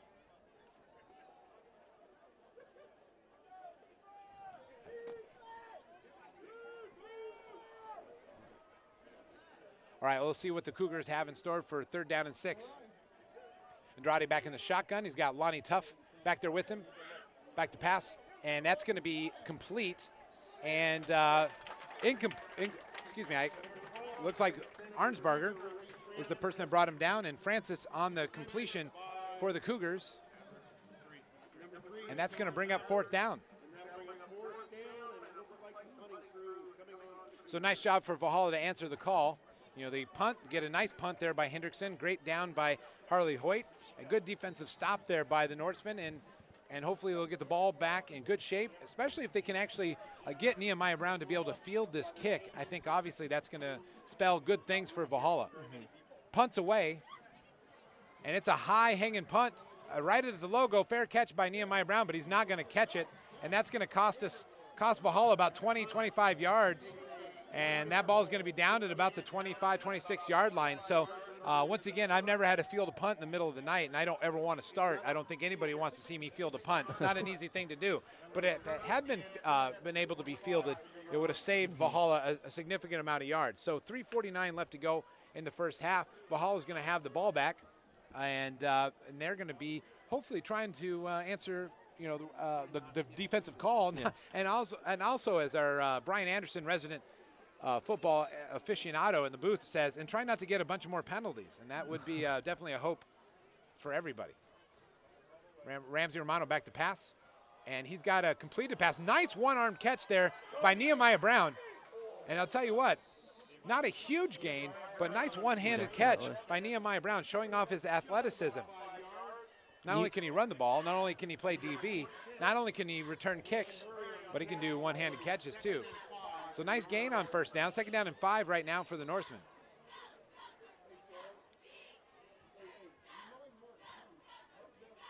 So this time it's the draw up the middle. Ramsey Romano's got first down. He's got a little bit more. Nice little move there. Number 9 wasn't going to be fooled, though. Number 9, Jordan Johnson, made a nice solid tackle. Ramsey Romano put a little move on him, but I'll tell you what, Jordan Johnson was not going to totally fall for that, and it is a first down for the Norsemen, but nice play by the Cougars, number 9. There's a handoff to Nehemiah Brown, and as they have done pretty much all night, except with the exception of the touchdown earlier, they've kept him corralled and kept him hemmed in. Yep.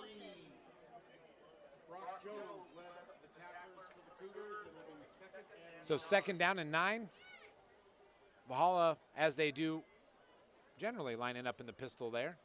2 receivers to each side of Ramsey Romano, and Nehemiah Brown remains in the backfield. Quick pass out to Brian Macias, and he's not going to be able to make a move because that's an excellent tackle there by, it looks like number 16, I want to say. Number 16, Alex Wiley, once again, read that play quite well. And you see the athleticism that the Cougars bring. Yeah. For years, Steele Canyon's bread and butter has been their defense. They used to pound the ball, but with this solid defense that they had, always bailing out their offense here and there. But tonight they have a much more balanced attack. Ramsey Romano's going to let this one go. He underthrows John Todd. John Todd makes a nice adjustment. He's going to be to the 10, and he's going to be down to the 7. Is there any penalties? Is there any penalties? That has to be a big question for any Norseman watching this game at home, because every big play tonight, for the most part, has been brought back. John Todd, though, and it doesn't look like there's any penalties.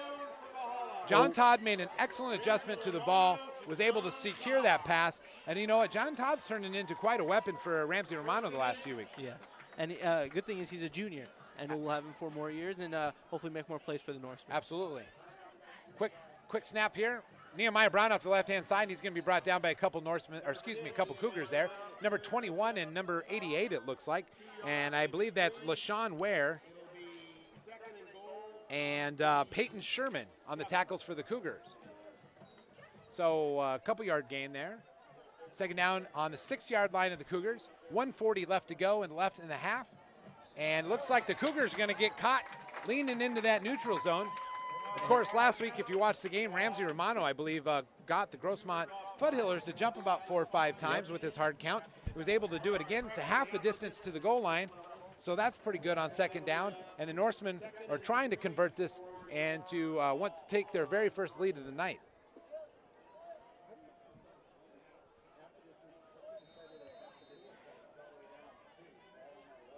One of the things you can do if you're watching on your iPhone or anything like that is, we have a motion man and Brian Macias, is if there is some buffering, and we have another flag, and it looks like this time it's Valhalla that's going to march those yards back. So another flag for Valhalla. But if you are watching this at home and if it seems to be buffering a lot, what you can do is actually pause the game and let us catch up a little bit. You'll still be live, just with a little delay. We are on a marvelous 4G card here at Verizon 4G card, and it seems to be going pretty well tonight. But sometimes that is one of the knocks on the live webcast. Ramsey Romano's going to roll to the right. He's got a little bit of pressure, makes a nice move, cuts it back inside, and he's going to get brought down from behind. And the ball is out. And I think Valhalla had the ball. Was it a dump pass possibly to number Justin Salee is the one that had the ball. So it must have got knocked out of Ramsey. Oh, he handed it to Justin Salee. So I obviously saw that, and Justin Steele, let's give him a little credit. That's the first carry I've ever seen, and probably the last carry that Justin Steele will have in his career. So it wasn't a pass, so there's no illegal touching there or illegal participation. So off the right side, he gets a little bit of a gain. Third down now.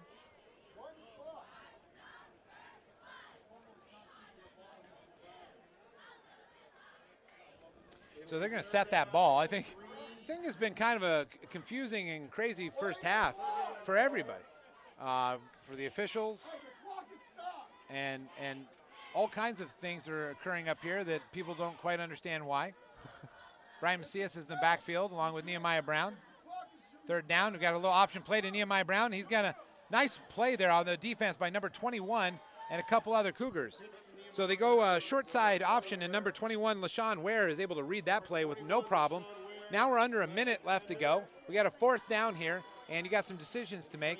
You know, do you kick the kick the short field goal here, take a 3-point lead into the half, or do you go for the big money and try to score a touchdown? Yeah. This has been a crazy, crazy game. So I would hesitate to take a guess on which way I would go with this, and it doesn't really matter what I think. Fourth down and 6, 30 seconds and counting. Either way, if you don't get this, you leave Steele Canyon with pretty terrible field position.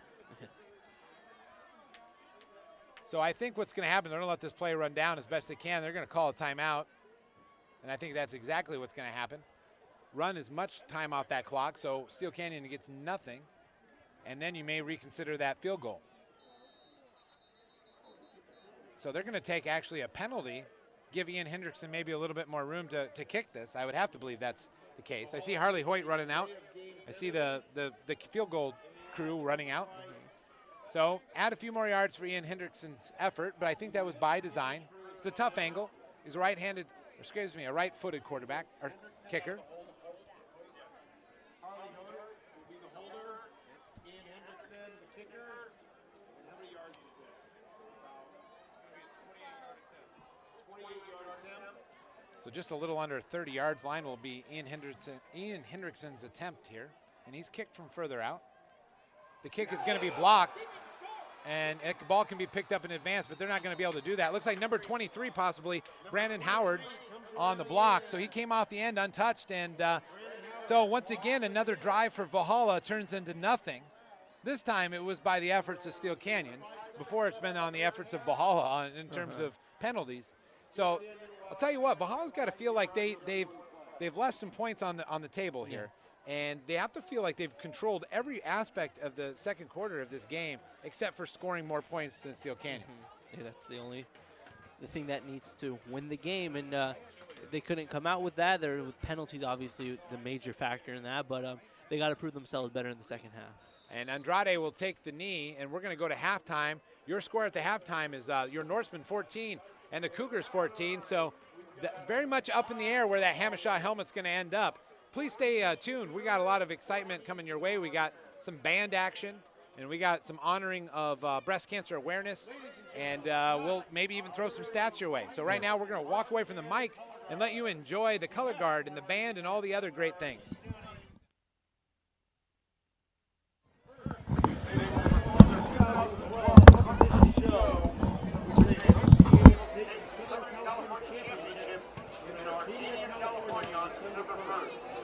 The show is entitled King of Hearts in 4 acts.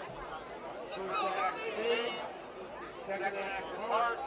Followed by clubs. Finishing with diamonds. Following the show, the music department of Hillsdale Middle School and Emerald Middle School will have their students come join our band and play songs for you. Under the senior leadership, senior drum major Dean Bell, and senior coach and staff right before we come back.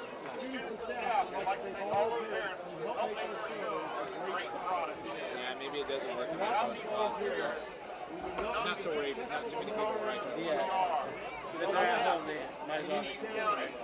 Participants in the Southern California Championship 4 years in a row.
Like we said, we're going to be just moments away from Valhalla's color guard and band. So please stay tuned here. We're live here at Valhalla High School during the Battle of the Hamashaw Helmet. It's all knotted up at 14.5, and we'll see what exciting things Valhalla's award-winning band and color guard has in store. Plus, a little Hillsdale Husky band will be playing with Valhalla. So sit back and enjoy this.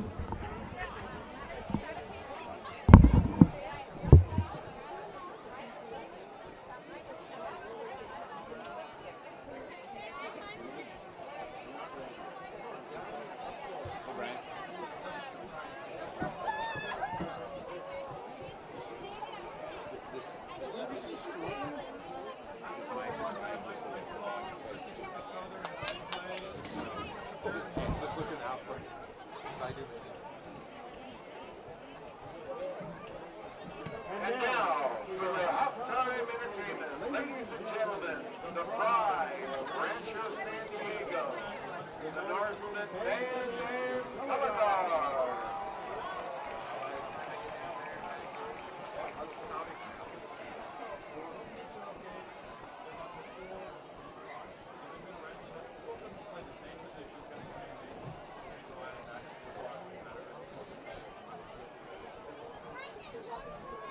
How much time?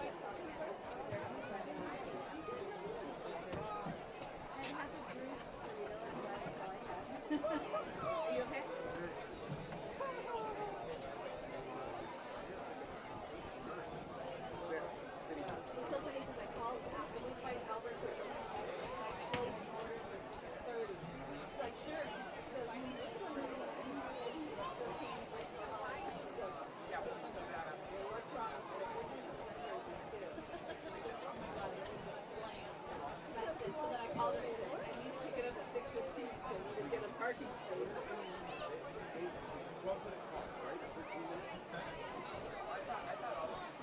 Did you see when he set the clock? Pretty good. Pretty good. The 2 sacks have really not been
Together, we work very well, but apart, we're useless. And it's like,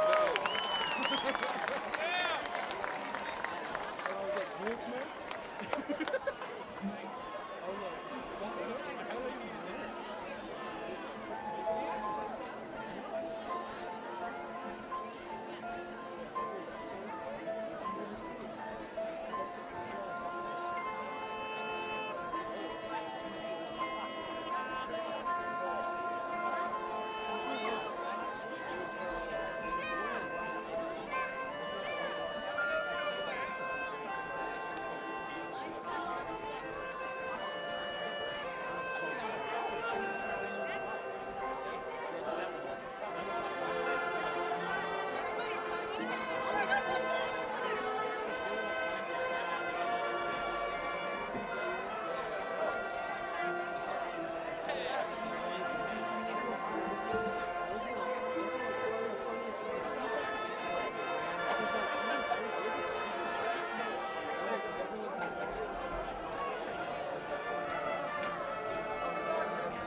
Hey folks, this is Ode Yusuf here, and please keep enjoying the band and the Valhalla and Hillsdale bands coming together to form a joint performance for you to enjoy, and we'll be back in a little bit with live action here in a few minutes.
Okay, well, we hope you enjoyed the bands from Hillsdale and Valhalla, and definitely enjoyable in person. Hopefully you're able to hear that through our audio connection loud and clear. Great job from those two great programs. Also, you saw a lot of pink. We were supposed to have a little ASB from Steele Canyon and Valhalla make a cool formation out on the field, but we ran out of time. So for whatever reason, that did not occur tonight. Still waiting to see how much money they raised and just to see how that went. So as you can see on your camera, or excuse me, on your computer at home, there's your Norsemen right out on the logo, meeting as they do at midfield every game to get ready for the second half. Right now we got Abigail Metch. As you might remember Abigail from the excellent opening.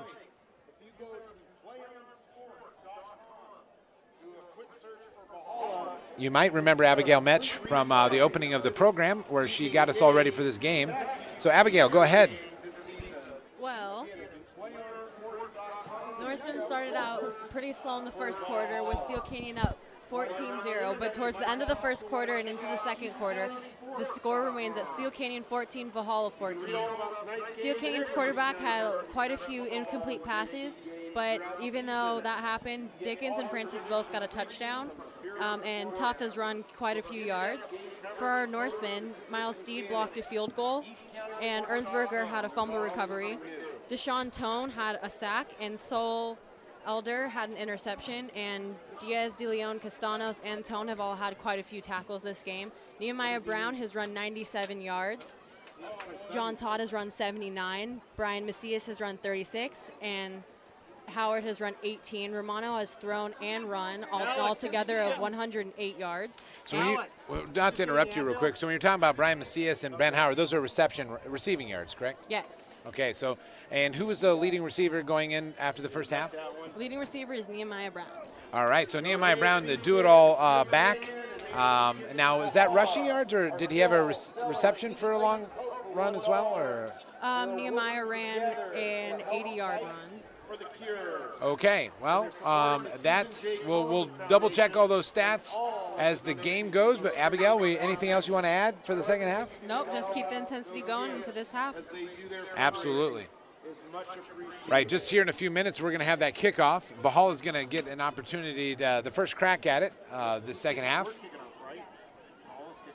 Valhalla, yeah, that's right. Valhalla, Steele Canyon won the toss and deferred to the second half. So I take that back. Steele Canyon is going to get the first crack at this in the second half, which is really significant. For those of you that just tuned in, just found our website, we really appreciate you checking in on this game. But to recap what happened in the first half, well, we had a pretty fantastic first half, if you like. Penalties, big plays called back, and utter bedlam. And who'd expect anything less when you get the Steele Canyon Cougars and the Valhalla Norsemen together. A little battle of Rancho, the Hamishaw helmet up for grabs tonight. Anyway, long story short, in the first half, you had Steele Canyon jumping out to that 14-0 lead, and really the Orange faithful were quite quiet, sitting in the stands wondering what the heck had happened and what game they were watching. But as usual, Valhalla was able to come storming back, really through some tough plays by their defense and a couple good plays by the offense. Unfortunately, really you could make the argument that Valhalla should be up by a touchdown right now. You take one of two plays. They had two significant plays called back due to really horrible penalties, and we're not saying that they weren't the right call. We're just saying it was horrible from the standpoint of where Valhalla wanted to make a play. Who's back to receive? All right, so we're about ready to get ready for the second half of action, and we got a couple Cougars back there to play.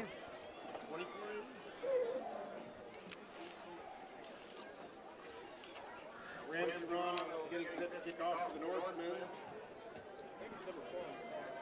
And it's kind of hard with the dark shadows on our field to be able to see exactly who's back. I believe number 4, Daniel Hernandez, is back for Steele Canyon. And I do not see who, ironically, I can't see who's the one that's nearest to me, but Ramsey's kick is off, and nobody's going to return that one. So number 23 was back there with Mr. Hernandez, and number 23 was Brandon Howard, who's seen some significant action tonight on both sides of the ball for the Cougars. So Steele Canyon really hadn't done much offensively in the second quarter.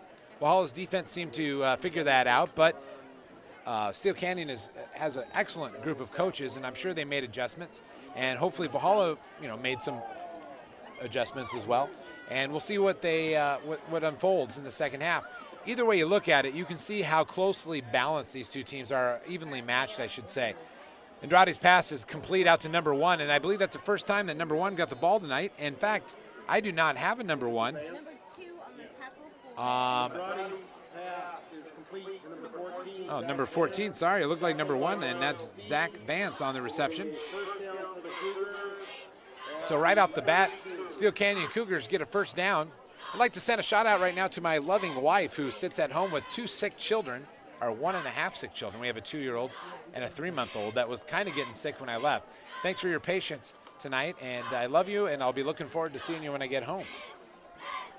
Andrade back to pass, and he's going to get a little pressure right up the middle, and I don't think Philip Diaz de Leon really wanted to let him go. Now, excuse me, that was Giuseppe Castanos on the sack. There's a flag that comes in, and who knows what this could be. Obviously, where it's thrown, it could be 2 things, and they're now motioning for face mask.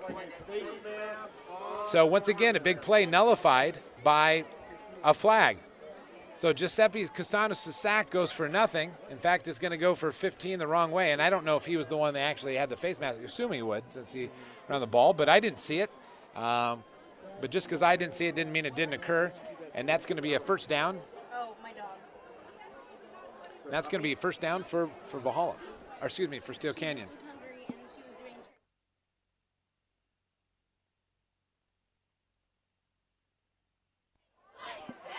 All right, so first down for Steele Canyon at the 43-yard line. That's a pitch out to Tough off the right side, and he's going to get 5, 6. He's up to another first down. We got a flag here, flag behind the play. So hopefully that's maybe a flag this time against Steele Canyon. I believe it's a block in the back. Spencer Howard is complaining of being hit in the back, and that's exactly what the call is. So that nice gain by Lonnie Tough is going to be brought back.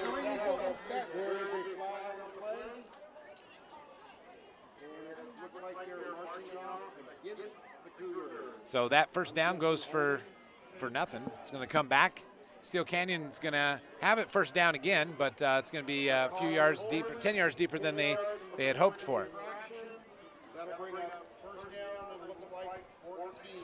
So 1st and 14 for the Cougars as they pick up the ball here on the 38-yard line.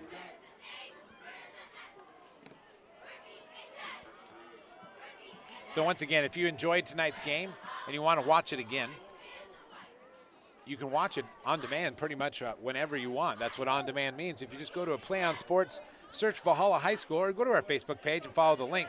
And that's going to be almost a sack there. Ball is complete to number 14. A couple missed tackles, and he's going to get pushed out of bounds by Jacko Woltz. And number 14 was Zach Vance on the completion. Now that was, once again, almost another Trey Brown sack. And Andrade did a good job of getting out of his reach and throwing that ball.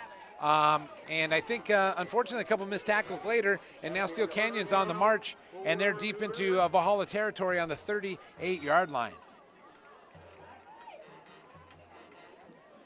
And you can hear maybe across the field, Steele Canyon's band is in attendance tonight, and they're pretty excited about that play as well. Andrade comes out. He's going to be in shotgun formation. He's got 2 receivers to his left side, and he's got Lonnie Tuff in the backfield with him. Here comes that screen, number 5, Lonnie Tuff, and he's going to have a nice gain. Looks like 7-8 yards on first down. That's a really good gain for first down. Any offense would be happy to get 7-8 yards on first down, and they're moving the ball. And so halftime adjustments, at least in this regard, seem to have been made, and the Cougars are on the prowl. Second down to 4 on the 33-yard line. We are about 10-20 left to go in the third quarter. Andrade breaks the huddle with his Cougars. It had a really good first quarter. Kind of went dormant in the second quarter offensively, but it looks like they're back on the move, and Valhalla's in definite need of a stop here. He had a lot of time to throw. That ball is going to be incomplete nonetheless. Jacko Woltz on the coverage, and the receiver, and I don't see a number right now, is still down. I'm not really sure what occurred when he went down, but he not feeling the best, and that's number 27, actually, I believe. Pretty sure that's Lawrence Dickens, number 27. Lawrence Dickens, who's had a couple nice receptions tonight. In fact, I believe he had the long touchdown earlier in the first half. So right before the end of the first half, Valhalla was knocking on the door, had a touchdown called back, and unfortunately missed a PAT, had it blocked actually right before half. And so they would have had a slight advantage coming out of the half. And that being said, it's 14-14 with 10:05 left to go in the third quarter. And we have a 3rd down and 4 for the Cougars.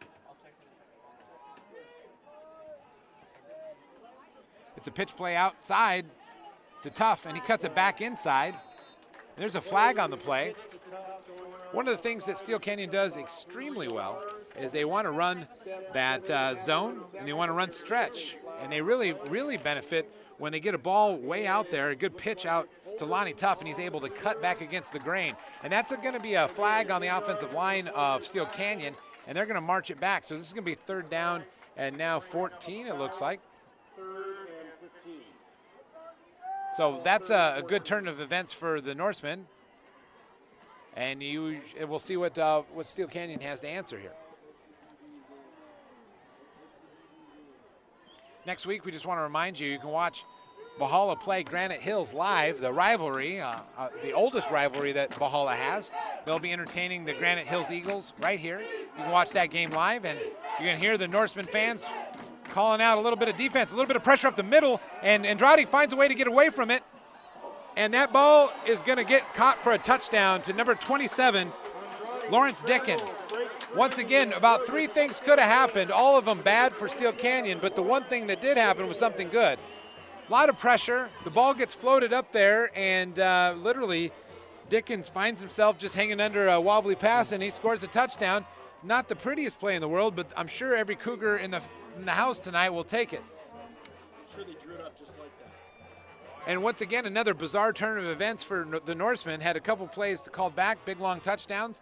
And there was a play where the defense looked like had it pretty much taken care of, and unfortunately they did not. And the kick is up, and it appears to be good. So 21-14, 9:37 left to go in the half.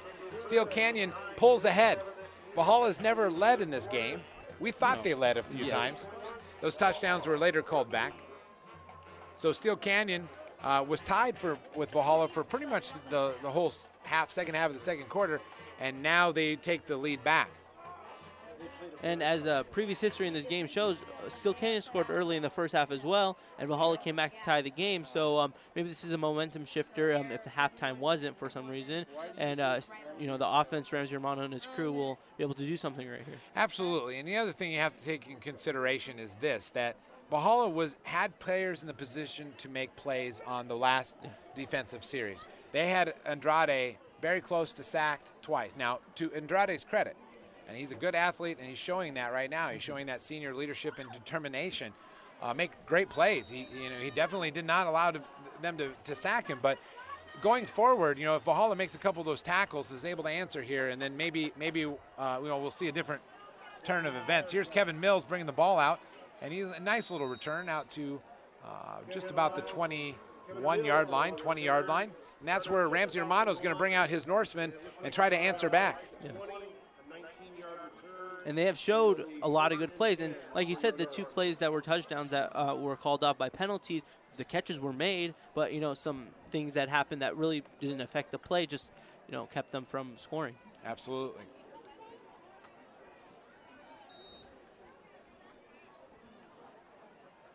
Brian Macias goes in motion. He's going to get the ball. He's going to try to get outside on Steele Canyon, which is difficult. And unfortunately, there's a flag. And, I'll go ahead and make a prediction. This flag's going to be on Valhalla. And Valhalla, unfortunately, is becoming the, no offense to Raiders fans, but starting to become the Oakland Raiders of high school football in terms of how many flags get called upon them. And the early indication is, I swear I saw a flag. Maybe I'm just getting, it was a shoe, I've been told. See, I'm starting to jump the gun a little bit on flags. I've seen enough Valhalla football. And there's going to be a flag, and that's going to be against the Cougars. So even though Brian Macias didn't get anything, it looks like we're going to get 5 yards the easy way, and that's thanks to a flag in the right direction if you're a Valhalla fan. So Valhalla on the move, kind of. Yeah. So second down and 5 for the Norsemen.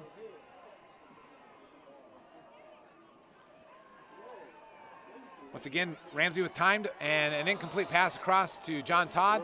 John Todd had it within his grasp, and John Todd's made a couple nice catches here tonight. Unfortunately, could not keep that ball in his hands.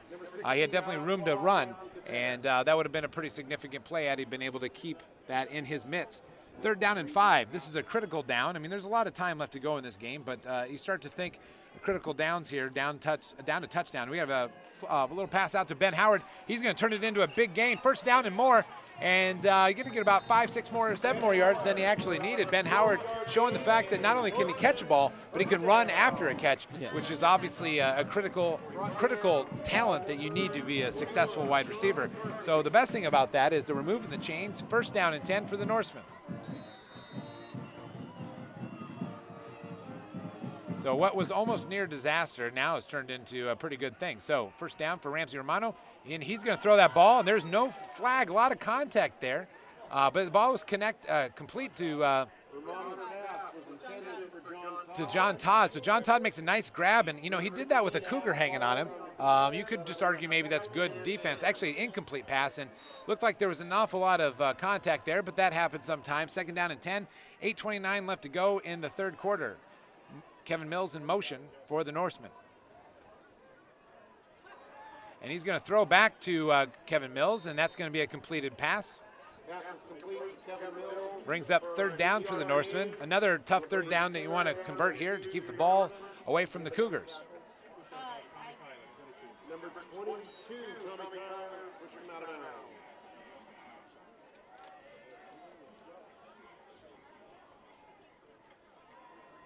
Looking like they're setting up the screen, but that's a little bit more penetration than you wanted. But there's Ramsey Romano making some moves. Ramsey Romano's going to have a first down. There's a flag, and it looks like it's going to be holding downfield against Valhalla. I believe they're going to call this on Brian Macias. He was out in front blocking, and Valhalla can't buy a break. I don't know if they've tried to buy a break, but they should try because they're not going to get one here, and that is exactly the case. It's a hold, and they always argue that there's holding on every play. And I think these officials would agree with that. And maybe there's been a lot they haven't called, but unfortunately that's going to go against Valhalla.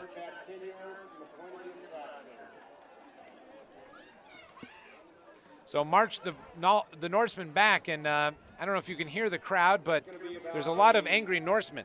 And historically, when you have a lot of angry Norsemen, they turn into angry Vikings. And I don't see a lot of swords and boats, but so everybody should be safe. But hopefully we get a positive turn of events here on third down and 10.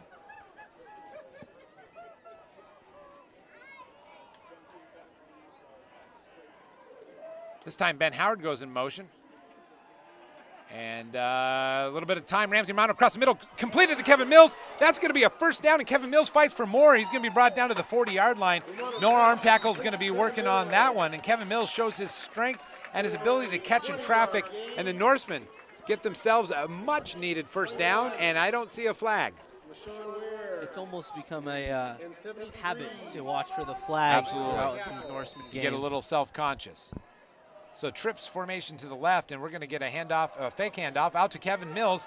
Swing out there, and he's going to break that one. And one tackle to beat is not going to happen. Number 22, Tommy Tyler with the tackle, but Kevin Mills showing his versatility. He's made a couple big catches right in a row. 3 straight plays for him, and he's helping the Norsemen move the ball down the field.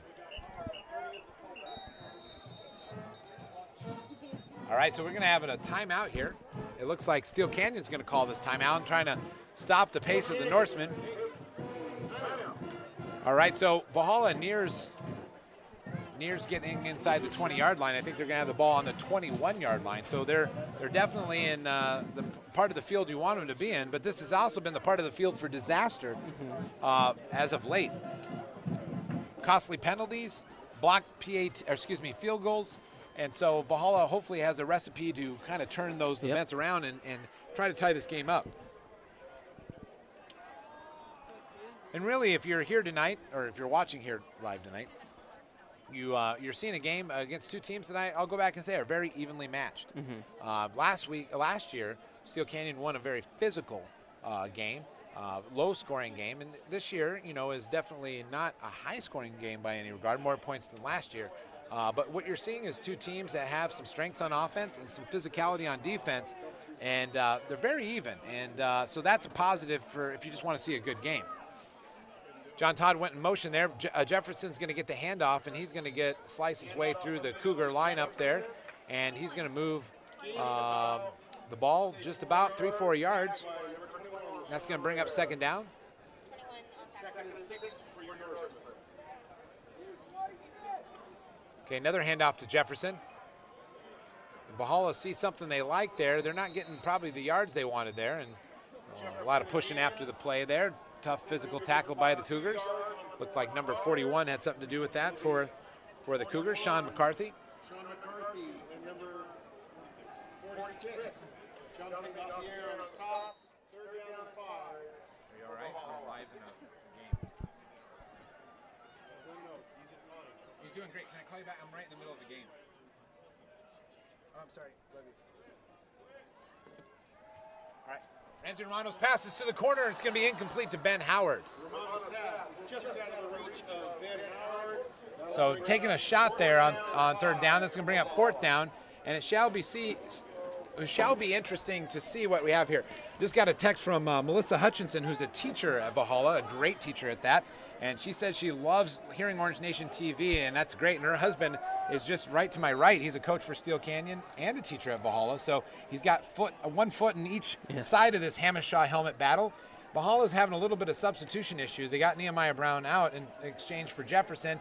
Kevin Mills goes in motion on 4th down, and Ramsey Romano rolls to the right, and he's got a man wide open. That's going to be a touchdown, and that is a beautiful completion and pass to number 15, Brian Macias, who's been an active receiver this year for Valhalla, and he shows his effectiveness running through the pattern there and through a couple Cougars, and couldn't find him quite in coverage, and that's a touchdown for the Norsemen, and we're one PAT away from a tie ball game with 6:08 left to go in the game.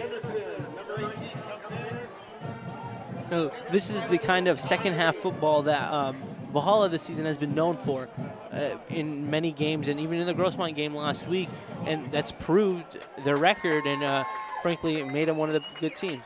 And you're absolutely right. Ian Hendrickson ties this game up. So 6:08 left to go. It's 21 all. That battle of the Hamashaw helmet is going to go down to the wire. You get that feeling right now. And, whose trophy case is going to get it? It's been at Steele Canyon the past year. And I noticed a little dust accumulating in the trophy case over at Valhalla. We'd like to see it there. I'm sure if you're a Cougar fan at home, you want to bring it back over there. And for those of you that have never seen the Hamashaw helmet, I'd like to say it's beautiful, but I would be lying. One side is orange, which I love orange, and the other side is navy blue with the Cougar emblem on it. And Not that orange and blue don't look good together, but there's something about that helmet that's a little confusing to to the average eye, such as mine. Yep. So, but anyway, as much as it's not the prettiest thing in the world, I'll tell you what, it's beautiful when you're holding it in your hand after a victory. I was just informed by Melissa Hutchinson to give her husband a kiss, who's a position coach for Steele Canyon, now up here in the booth, and I don't think he'd like that. So I'm not going to do it. Ramsey Romano's kick is going to go pretty darn deep back into the end zone, and so no return.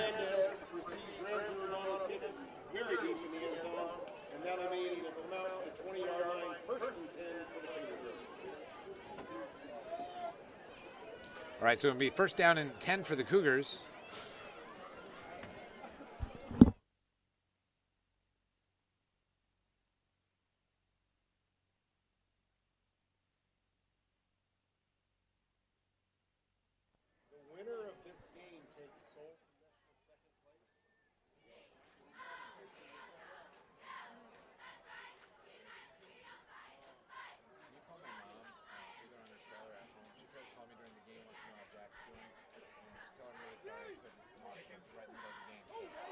Great tackle by the Norseman to bring down the Cougars. A brilliant play right there, I believe, by Arnsbarger. And Giuseppe Castanos was in the neighborhood, too. So we had two, just a brutal hit laid out there for the Cougar receiver. And he's going to lose yards and heading in the right direction if you're a Norseman fan. So that's going to bring up second down and 12. We're at 5 minutes and 40 seconds left to go in the third quarter. And the game is all tied up at 21. Steele Canyon had a very successful drive the last time they had the ball. Steele Valhalla putting a little bit of pressure on him, but Andrade made some fabulous plays. And I'll tell you what, he's as good as advertised. Andrade's pass is going to be complete, and a nice tackle by Miles Steed. So even though number 23, Brandon Howard, was successful in bringing that ball in, Miles Steed makes another great play for the Norsemen, and that's going to bring up third down. And an early critical third down possibly in this quarter. If you're listening at home and you want to give us some advice, hopefully good advice, you can send us an email over at orangenationtv@gmail.com. If you have a message you want us to send out into our massive listening audience that's a positive one, we'll even take a Cougar message as long as it's not negative. You can send us an email over at orangenationtv@gmail.com. Here's third down and play for Andrade, and he gets that ball off, and that's going to be incomplete. Nice coverage there on the defense there. Looks like Elder and looks like Arnsbarger teamed up to make that play almost impossible for the Cougars to bring in. 4:26 left to go in this quarter. That's fourth down, and here comes the Cougar punt team.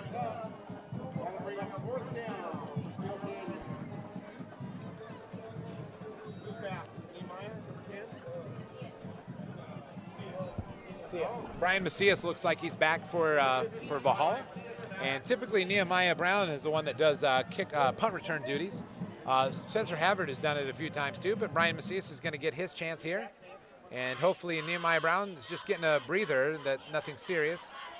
And Steele Canyon looks like they bring in some extra protection and maybe trying to draw some people off. The punt is away, and Brian Macias calls for a fair catch. And he's going to take that ball at about the 36-yard line. So catching that punt is a big one because it could have gone for another 10, 20 yards if he hadn't fielded that. And I'll tell you what, fielding the punt is one of the toughest things that anybody would ever have to do. And I said earlier in the broadcast, I have never done it. And it's a good thing. If you've seen me in person, you'll know why I never, ever was asked to return anything except for money a few times. So here comes the mighty, mighty Norsemen, who've been kept in check for the most part tonight by Steele Canyon and a few poorly timed flags. So here comes the Norsemen. They'll see if they can take the lead for the very first time. They have not led whatsoever in any minute of this game. I think they might have led getting out onto the field, but that's about the only time. And Nehemiah Brown, nice little, looked like he was going to have a nice little carry, but that stopped short by a couple Cougars. Looks like number 78. Number 78 of Tyler Trask of the Cougars. Nice, sure tackle of Nehemiah Brown. We're under 4 minutes right here as Valhalla looking to try to march the field and take the first lead of the game. A lot of pressure here.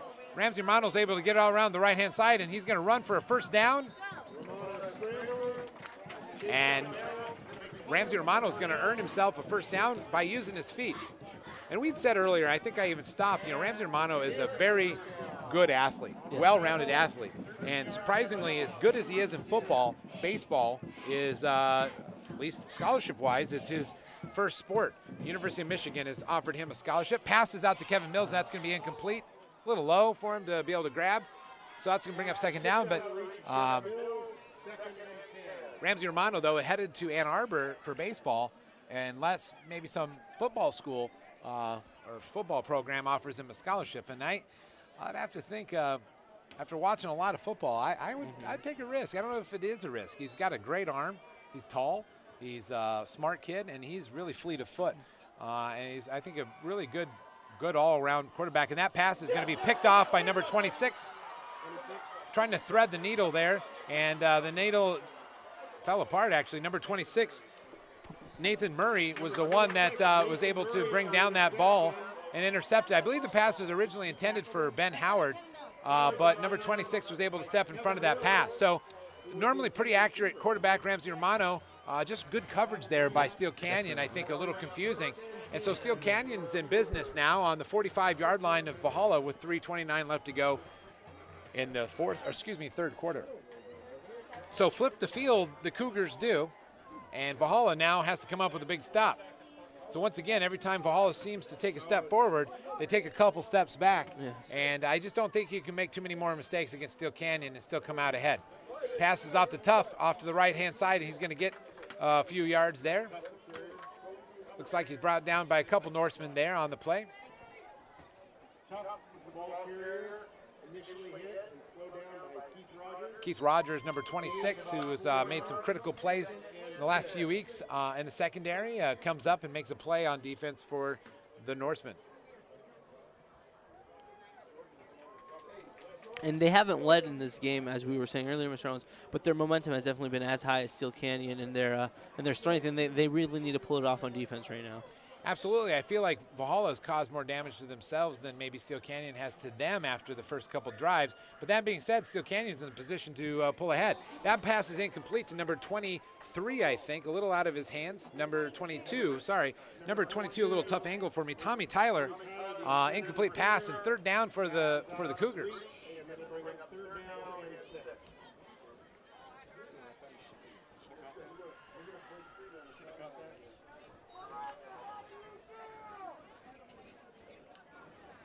So here comes Andrade leading his Cougars up to the line of scrimmage on third down and 6. 2:40 left to go in the third quarter. Cougars looking to keep this drive alive. And a little play action. He's going to drive to the roll to the left, and that pass is going to be dropped. And I will tell you this. There wasn't a Norseman to be seen around the receiver, number 27, Lawrence Dickens, who's had a good night. And I think sometimes being really open might be your biggest defender. Lawrence Dickens seems to be quite a heck of an athlete, so we're just going to draw that up as just bad luck on his part. But I'll tell you what, he would have had the first down and more had he been able to make that reception. But nonetheless, fourth down for the Cougars, and they do bring out the punt team. And it looks like Spencer Havard is back. Sometimes when Spencer goes back deep like that in this situation, he's still playing his safety position, looking for a possible fake or something like that. Fourth down and 6, and this is going to be faked right up the middle, but the Norsemen say no way, and we'll take the ball back with really good field positioning.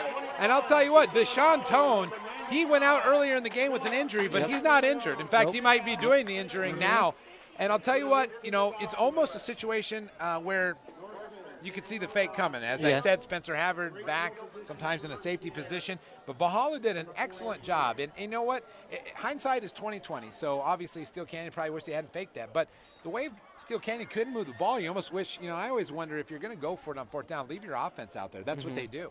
And Kevin Mills in motion for Valhalla. So hopefully they can capitalize. And nothing lost after that turnover. Pass out to Kevin Mills, swing pass, and he's going to have a 10-yard, 12, 13-yard gain off to the right-hand side, and right back into the Cougar territory come the Norsemen. So once again, it takes a lot of intestinal fortitude to call plays and to call faked punts. So obviously, if they're successful there, they look like geniuses, and that's the thing about taking chances like that. Steele Canyon defense has really answered the call, so maybe they've had a lot of confidence in their defense. But we'll see how and if Valhalla can respond to that stopped fake punt. First down and 10, 2:07 left to go in the third quarter. We got a jump ball to Ben Howard, and he wins those typically, but good defense there by number 26. Nathan Murray had Ben Howard stride for stride, and he definitely got his hand in there and made a play when it counted. So, Ben Howard's won that one-on-one battle pretty much all year. It's been really the joy of watching Ben Howard play football. But that time, number 26, Nathan Murray, you got to give him a lot of credit. Had him stride for stride and made a good play. So second down. Valhalla taking some looks downfield early in the downs, and that's always a good one. See if it opens up something underneath. Looks like they're setting up the screen or just a lot of pressure. Ramsey Romano once again getting out of pressure, and he's going to let this ball go across the middle, and that's going to get picked off by number 22. Tommy Tyler gets an interception. Ramsey Romano scrambled out of trouble, but then threw the ball into trouble. So once again, Valhalla makes a critical error and puts an end to any hopes of driving down the field and scoring. I tell you what, if you watch enough football, you only get so many chances in even games like this to make plays. Valhalla's defense has made plays. And Valhalla's offense is yet to answer the call in the second half here and go down and have a sustained drive. Flags aside in the first half, they had some big plays called back, but you can only cry in your root beer so much, before you actually have to make some plays. So critical turnover there. Minute 46 left to go in the third quarter. Valhalla's defense make a stop here, try to get that ball back. Plenty of time left, but once again, running out of opportunities, especially, and we're going to have a double pass here. You don't see this every day. And this ball is going to get thrown up for grabs, and it's going to be incomplete. And there's a late flag, and this flag comes in really late. I don't know if you can see that at home. Obviously, I'm standing right by a lot of biased Norseman fans, but this flag came in really late, and off a double pass sometimes, if they call a pass interference against Valhalla here, it's just unfortunate, I guess, and I'll leave it at that. But once again, another penalty being probably going to be assessed against Valhalla. All indicators look like it's going against Valhalla. So a trick play. Cougars got some trick plays. They followed up a trick play with a trick play. And, now it looks like, are they going to call it the other way, or they just wanted to march it off exactly? Yeah, so that's what they're doing. From the line of scrimmage there, they're going to march it off 15 yards. And so that's going to be another first down to the Steele Canyon Cougars, to the credit of another flag. Valhalla needs to stop shooting themselves in the foot. They need to stop doing these things or being better about it one way or the other, because this is going to really runs the risk of causing them an opportunity not to be successful in this game. First down and 10 on the 47-yard line.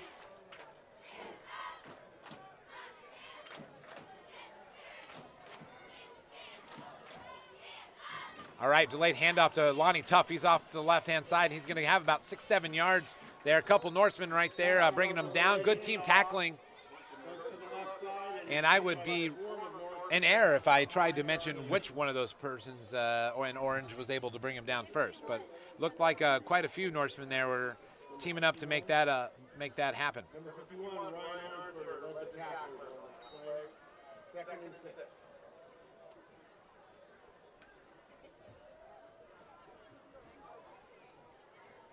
All right, second down and 6 after the Lonnie Tuff carry. We're under a minute left to go in the third quarter. Andrade goes under center, and he's going to hand this ball off to a number 21. Number 21 is LaShawn Ware, and he gets a nice big carry out the left-hand side. And it looks like Steele Canyon is having some success with the run, and starting to wear down the Norseman. And that's going to bring up first down. And he was pushed out of bounds, so we have 50 seconds left to go. And if you are, for some reason, watching this game here on your phone or something, and you have a few dollars and you want to bring me something to drink, like a water, I'd be forever grateful, because it's starting to get harder for me to talk. And some of you at home watching this are probably wondering, no, it's always, probably saying it's always tough for you to talk, but it's getting more difficult if that's possible. So first down and 10 for the Cougars, all tied up at 21. 50 seconds left to go in the third quarter. Steele Canyon trying to break this tie. Quick handoff to Ware again, and a couple Norsemen missed the tackle, but they do get him secured after a couple-yard gain.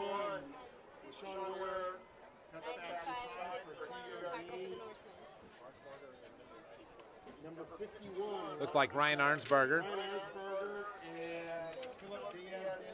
And Philip Diaz de Leon. Arnsberger and de Leon, two regular suspects on defense for making some tackles. So second down and 8.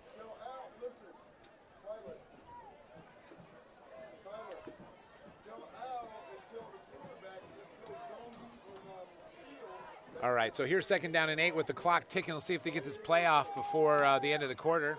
5 seconds left to go. And they do get the play off. He rolls to the right. Andrade looks like he's going to keep it. There's a flag, and it's right in that area where I think it could be a hold. It could be against Steele Canyon. And if that's the case, that'll be a nice walk-off to end the quarter, and that's what the indication is.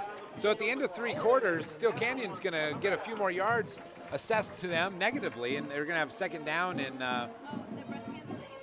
all right, I was just told that we're going to do the breast cancer announcement, breast cancer awareness announcement right now. So you're going to see some kids take the field right now, all in pink from both schools. We end the quarter with a 21-21 tie.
I got news that would change my life forever.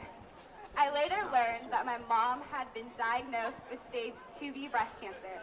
Slowly but surely, my family came together to help my mom through her fight. And after a double mastectomy, 6 months of chemotherapy, and 5 weeks of radiation, my mom became a survivor. She fought hard and never gave up. And on top of that, she never stopped doing the things that need to be done when you have 3 young kids. She never let anyone know she was sick, which expanded everyone else's view about how strong she really is. I am lucky enough to have my mom be here with me today as a 3-year survivor, but some aren't that lucky. I know many strong people like Mrs. Salter, Mrs. Hirsuna, and my aunt, who have also fought hard to beat breast cancer. These are just a few out of the many people a year affected by this vicious disease. It is something that touches everyone in some way, and we need to raise awareness and stop breast cancer from making others in the future go through what many of us have gone through. I love you, Mom, and I'm so proud of all you have conquered.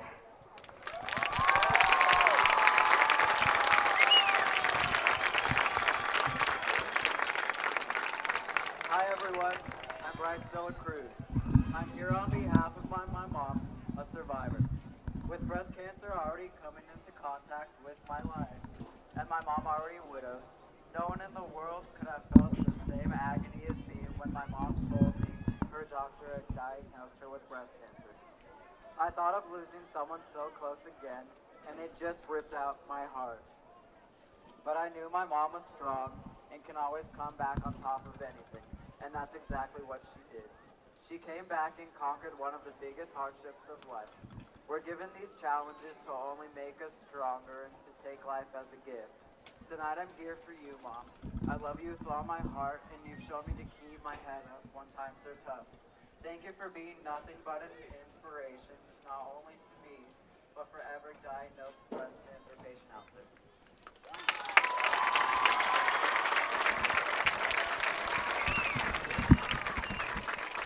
Good evening. My name is Kyle Matthews, and my mother, Judy Matthews, was a breast cancer patient.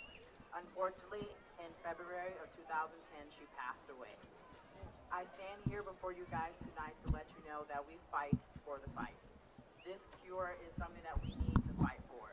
My mother was unfortunately taken away from me, but I thank God every day for my step-in mother, Carlene Venegas, and her daughter, Dakota Venegas, and my grandmother, Loretta. Thank you all for listening to my speech.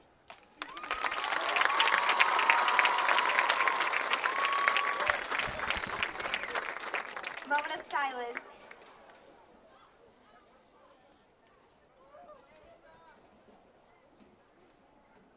Thank you.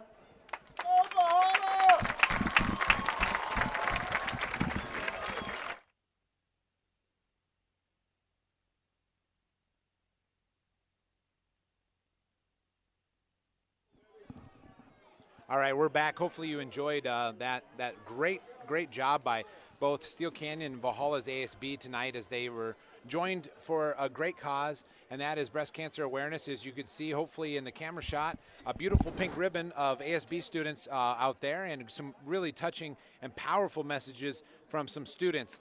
And they hopefully did a great job of raising money tonight for Susan G. Komen Breast Cancer Association, and we'll find out those totals here shortly. But great job, selfless act by both sides. And as we start the fourth quarter, it's 2nd down and 22 for Steele Canyon.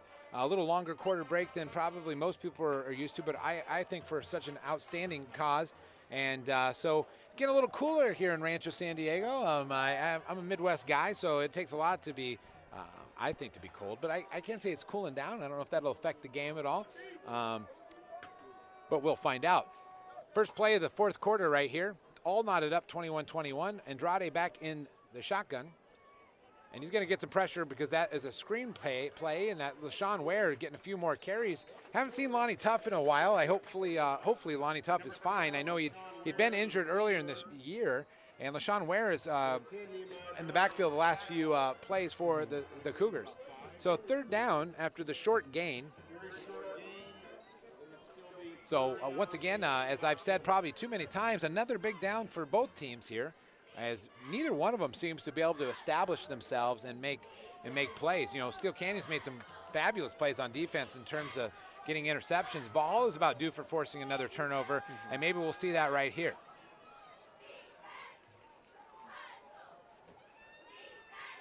Deshaun Tone trying to get off the edge, and he can't quite do it. And there's your interception. This time it's Nehemiah Brown. We've seen what he does when he's on offense. Here he's on defense, and he's going to go right down the sideline, use that speed. Nice cut back to the middle, and he's going to, well, he's not going to get caught from behind. Now he might get caught from behind, and that was the longest. And he laterals it back to Sol Elder.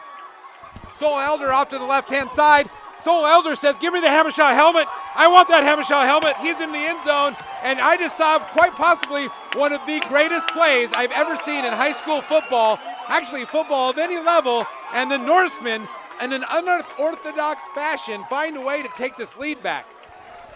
I hope you're watching that game at home. I hope you watch that over and over and over and over again, because that was an absolutely fabulous play. Nehemiah Brown, I just want to say, too, I think we'll see an interception here, and then, you know, we saw that, but taking the credit there.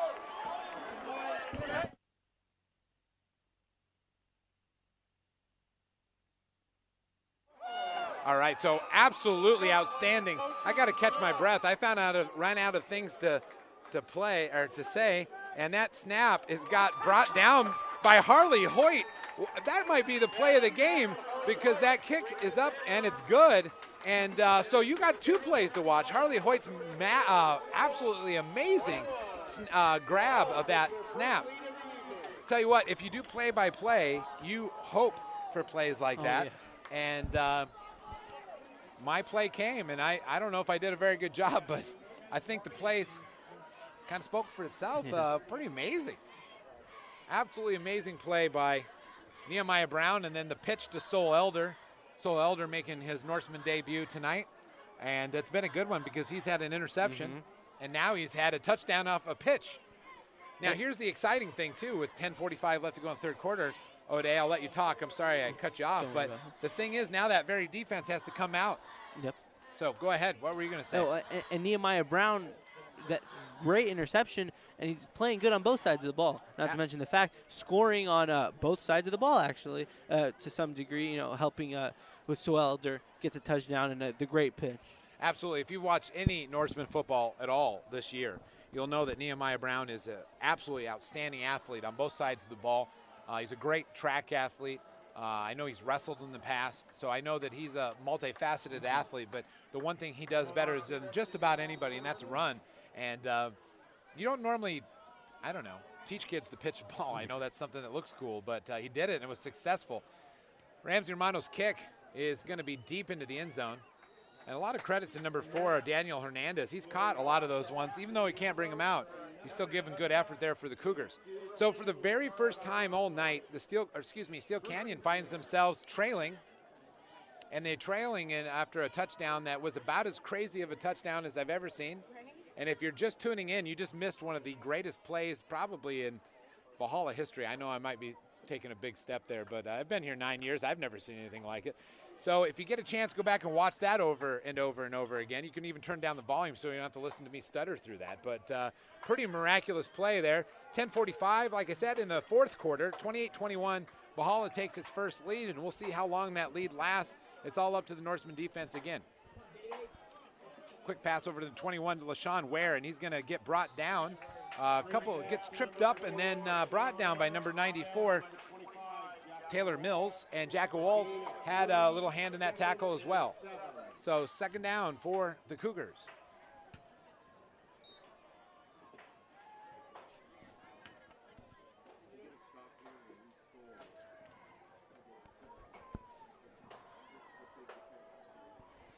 All right, I heard some tapping. I think that's the Valhalla band marching out, getting out, changing out of their band uniforms and doing what bands do. So 10 minutes left to go in the fourth quarter. 28-21, second down. Pass across the middle is going to be complete to number 27, Lawrence Dickens. And he's brought down by number 44 and number 2, Miles Steed, and number 44, Scott Perry. And that's going to be a first down for the Cougars. So Steele Canyon, done a lot of good things this game, and they probably could not believe the touchdown that we could not believe. But, they're making strides right now to try to answer back, and they got their first down, and they're moving the ball. So once again, a little bit of the history of this matchup between Valhalla and Steele Canyon. Obviously not a very long rivalry. I think tonight, all right. Brilliant play there by Scott Perry. Delayed handoff to LaShawn Ware, and a little fakeroo there, but not to be fooled. Scott Perry is able to bring down a Cougar for quite a considerable loss. And you got to be fired up if you're a Norseman after that play. But as I was saying, Steele Canyon has only been around for a decade maybe, so this is not a long rivalry. I saw where Helix and Grossmont were meeting for the 61st time or something like that tonight. So a lot of catching up to do by these two schools. But in that short amount of time, Steele Canyon has done quite well in this rivalry. Good football program, a lot of good athletes over there across the way. Second down to 16. Rolling to the right is Andrade, and he's going to uncork this ball, and it's going to be incomplete. And the ball was intended for number 23, Brandon Howard. For just a split second, I thought that was going to get picked. I'm sure that ball was thrown way wide of that, but for a second it looked like it was going to be intercepted. You should have called it like last time. I should have, but I only get one of those about a year, and I did it. And there's another person that's going to be replaying that play over and over and over. It's going to be me. And I'll maybe even ask my mom to listen to it. I got to have somebody be impressed by myself. So anyway, third down and 16. That's probably a little too much information for those of you that are actually watching this game tonight.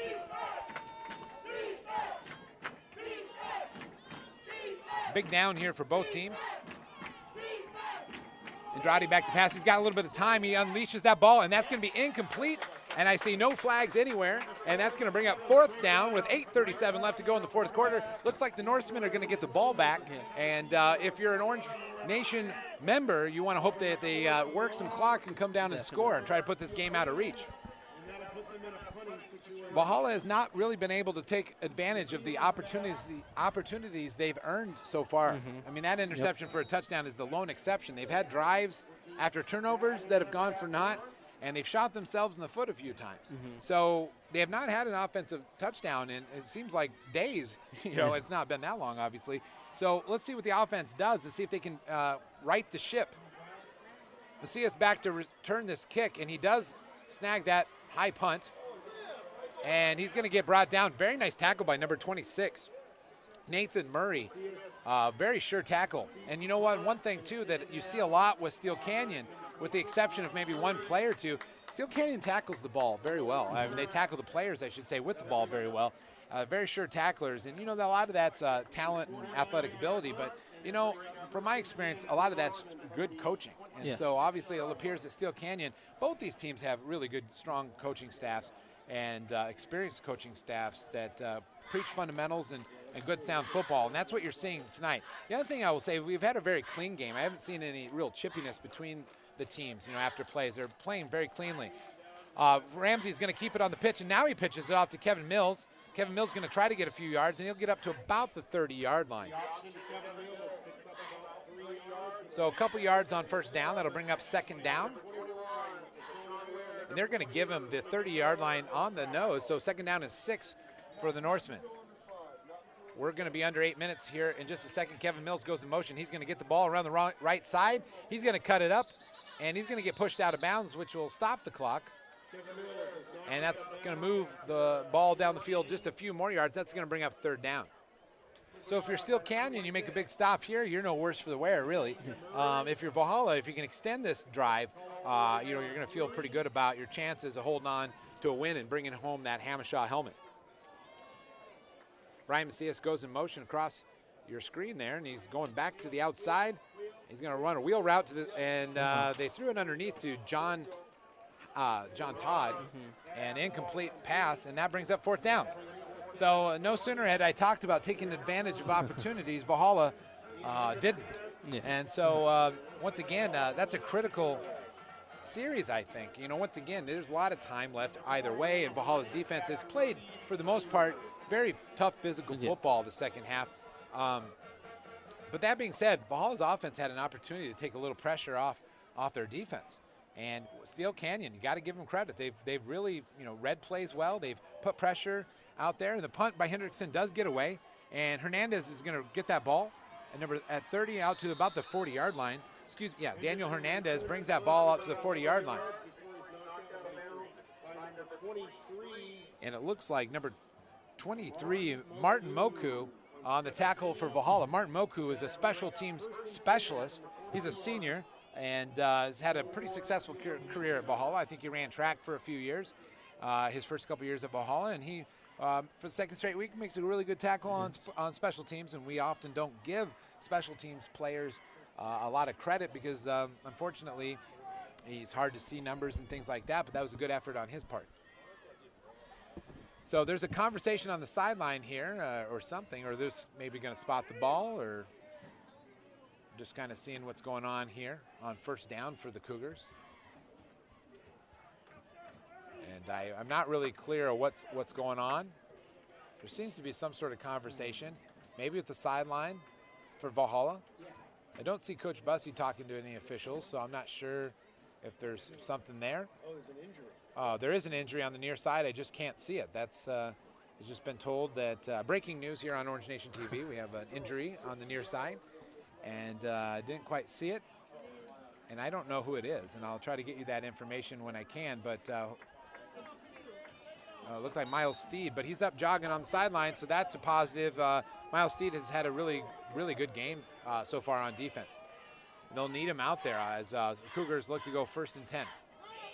Hand off to Tuff. Tough to the right side, and we have not seen Lonnie Tough for most of the end of the third quarter. So hopefully if he was injured, he's back and he's healthy. He's an excellent running back, and I know that he's had some injuries this year, but he's a fine athlete, and you never want to see anybody be hurt and not be able to play. And it's 2nd down and 5 with 7:22 and counting here in the fourth quarter. Steele Canyon making some subs there to their huddle, and they'll break huddle with their 11. They'll come up to the ball here, and we'll see what they have to do on 2nd down. So if you're at home tonight and you want to watch this game again, the link that you came to watch this game will be good to watch the game again. And we upload that game right after this, and hopefully by tomorrow morning, if not sooner, you'll be able to watch that game.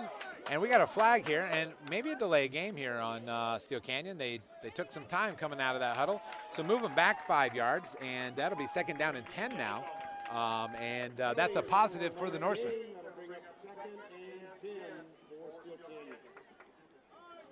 Jack Walls just ran off the field, and I was wondering what helmet he's wearing. It looks like Jack Walls has lost a lot of the orange on his helmet. It almost looks like a white helmet out there. It really is kind of confusing from this angle. I don't know if anybody at home could see that and probably wonder why I'm talking about it, but it is an interesting looking helmet, I guess, from up here. So 2nd down and 10, and listen to that Valhalla Norseman fans on their feet. That's a deep ball. That's going to get picked off by Spencer Havard. Spencer Havard to the 50. He cuts back against the field to the 45. Makes another change of direction, and then he loses the ball, but I think he got right back on it. That's the danger sometimes when you're not used to carrying the ball, but Spencer Havard, an excellent athlete, picks that ball off. And this game means a lot to Spencer Havard. I believe he started his high school career at Steele Canyon, and then he came across, left his friends to come to the Orange Nation, and we're fortunate for that, but hopefully you know, we get some more plays of that, like that. So big play for Spencer Havard. Gets I think his 3rd or 4th interception on the season. Normally big in the tackle department. An excellent athlete, a basketball standout as well. And that's going to bring up 1st down for Valhalla. So I will say it again with 6:34 in the fourth quarter. It's time for Valhalla's offense to actually capitalize, to actually give, you know, take the gift that Steele Canyon wants to give them. They have not capitalized on these things all night. Ramsey Romano back to pass. He's looking deep. He's got John Todd. He's got John Todd for a touchdown, and the capitalization just occurred right there. And that Hamishaw helmet is one step further, one step closer to 1725 Hillsdale Road. So with 6:24 left to go in the game, it's 34-21. Your Norsemen extending that lead. And as I look across, it's still early, but I still see a few fans heading out to the parking lot, and I think that this is too crazy of a game the last few years to leave now. I mean, Steele Canyon's got athletes, so don't give up on your Cougars just yet. And there's still a world of time to play. There's a ton of time. And I think Steele Canyon, I think has 2 of their 3 timeouts left, so we're looking ahead. That kick is up, narrowly almost blocked again, but it is up and it is good. So 35-21, 6:24 to go in the game. The battle for the Hamishaw helmet, which has spent a solid year over in Cougar territory, is getting a little closer maybe to coming back to the Orange Nation. One thing we could do right now is we could finish that preview of our defense, who's really stepped up tonight and made some big plays. Spencer Havard, number 3, free safety. Nehemiah Brown, number 10, cornerback and running back. Steele Rogers, number 26, running back. Chris Ramsey, number 5, cornerback. Harley Hoyt, number 6, defensive back. Miles Steed, number 2, outside linebacker. Jack Walls, number 25, outside linebacker. Ryan Ernsberger, 51, linebacker. Sean Burnett, number 54, linebacker. Giuseppe Castanos, number 55, inside linebacker. Brian Ellis, number 89, defensive end. Philip DiZillione, number 95, defensive line. Ramsey Romano's kick was taken and brought down. That's a pretty big tackle there by number 23. Looks like Martin Moku again on the play. Physical hit. And pretty impressive back-to-back special team plays by Martin Moku. and definitely deserves some credit for that. If you've seen Martin Moku, he is no slouch. He's 5'9", but 203 pounds, and I think he lifts quite a lot of weight, and he showed that in that hit right there. So now it's first down for the Cougars on the 25-yard line. 6 minutes and 15 seconds left to go in this game. You'd like to think that the momentum is safely on the Norseman side, but I've seen Steele Canyon play before, and they definitely are capable of comebacks. Andrade's pass out to the right to number 27, Lawrence Dickens, who's been quite busy tonight. He makes a nice gain for the Cougars, and just like that, they got 7 yards, 8 yards in the Cougar favor. So we do have an official timeout. Looks like we have an injured Norseman on the field, and it looks like Sol Elder possibly that is down. Sol Elder, in his first game back as a Norseman tonight, has done exceptionally well. As you know, he's had an interception, and he returned a pitch for a touchdown. So he's now down on the field, but they popped him back up, so hopefully that's good things for Sol Elder and good things for the Norsemen as well. Nikki Diggs, the trainer for Valhalla, has done an excellent job all season. She trains students to be trainers as well, so it's also a teachable moment for young kids in this situation. So hats off to Nikki Diggs and the other trainers on this team that keep the Norsemen up and ready to go. 2nd down and 2.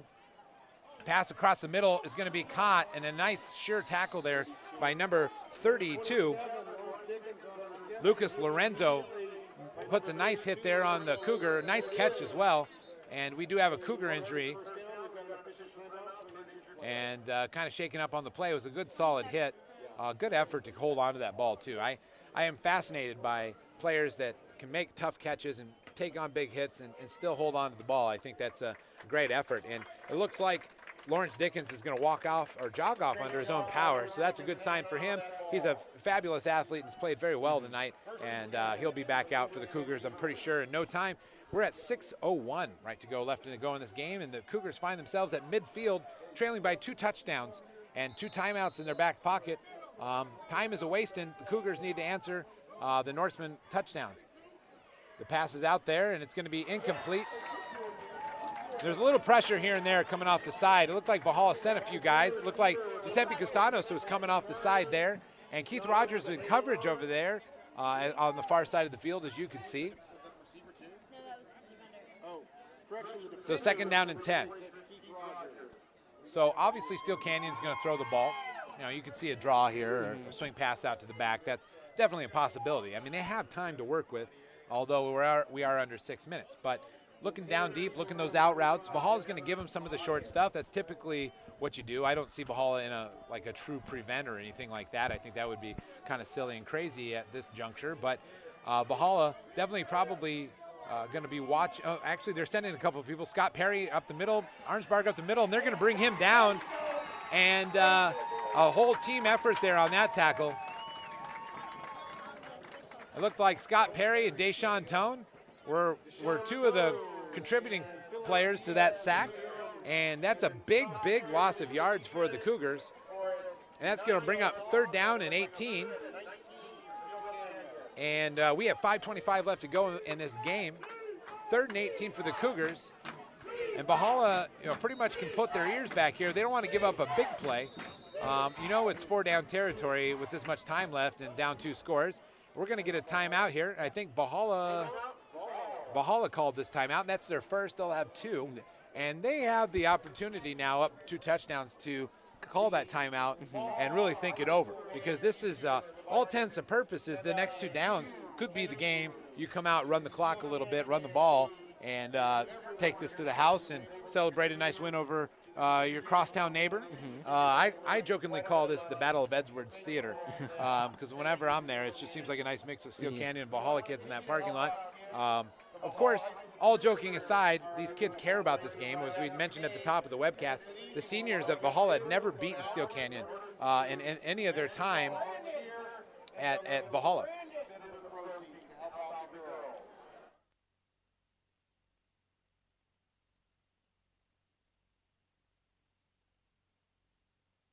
So like I had said, none of the seniors at Valhalla, all 43 of them, had ever beaten Steele Canyon in their time here at Valhalla. So obviously they want to get that Cougar off their back. And hopefully in 5 minutes and 16 seconds, they'll be able to say, yes, we did finally beat those mighty Cougars over from Steele Canyon. And reclaim the Hamasha helmet. And absolutely. Andrade back to pass. We got pressure off the side. He escapes Castanos, and he's going to take off and run, and he's going to get a nice chunk of yards here. He's pushed out of bounds by Miles Steed. He's going to get about 8-9 of those yards back. It'll bring up 4th down and 9, 4th down and 10 roughly for the Cougars right here. 4th down and 11, actually. I gave him 1 more yard than the referees were willing to. So here's the game to some degree. Barring a disaster, I would say that here's the game. So obviously in that spread formation, the Cougars go again, looking to convert this and extend their drive and really extend their chances to win this game. Pressure up the middle again. The pass is complete to Dickens, and he's healthy, and he shows it, and he gets himself a 1st down. Miles Steed on the tackle. Number 27, Lawrence Dickens is the receiver, brought down by Miles Steed. So Dickens went off the field injury. Solid hit that was placed upon him. He comes right back out, and he makes a play that extends this game for Steele Canyon. Like I said before, Steele Canyon's not done. They're well coached. They have tenacious athletes, and I don't see any quit in them at all. So with 4:49 left to go in the game, Steele Canyon on the move, down 2 touchdowns. Andrade back to pass. That defensive line teeing off there. That pass is complete to number 23. And Nehemiah Brown, excellent tackle there. Number 23, good catch, Brandon Howard. But Nehemiah Brown wrapped that tackle up. Now, it looks like Brandon Howard is injured. And once again, he appears to be on the field. It looks like he got hurt in that tackle. But nice, sure tackle by Nehemiah Brown. So we have another timeout here, another injury timeout. And once again, we hope that he's fine. And earlier in the game, we showcased our defense. We've actually done that twice. And while we have a little bit of time here, we're going to go ahead and maybe showcase our offense. Even though they're not on the field, they have played a considerable or contributed to the success of this game tonight. So let's meet those starters for Valhalla offense. Ramsey Romano, number 7, quarterback. Jahad Elder, number 8, running back. Ryan Macias, number 15, slot. Kevin Mills, number 1, slot. Ben Howard, 88, wide receiver. John Boyd, 30, tight end. Michael Mansour, number 74, left tackle. Justin Salee, number 52, left guard. Kyle Myron, number 57, center. Cole Anderson, number 50, right guard. Hunter Davison, number 67, right tackle.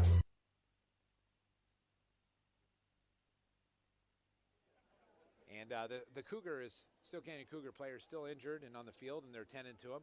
And hopefully he'll be up here momentarily, and he's fine. Obviously, we absolutely wish the best for any athlete, and we hope he's not seriously injured. And while we're waiting for him to be able to get up, we're going to watch another preview of some sort.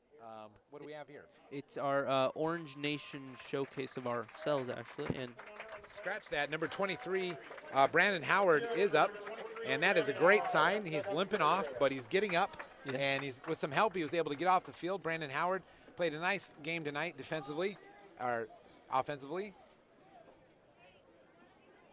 Actually, he played on both sides of the ball. He's one of those two-way athletes. And so 4:34 left to go in the fourth quarter.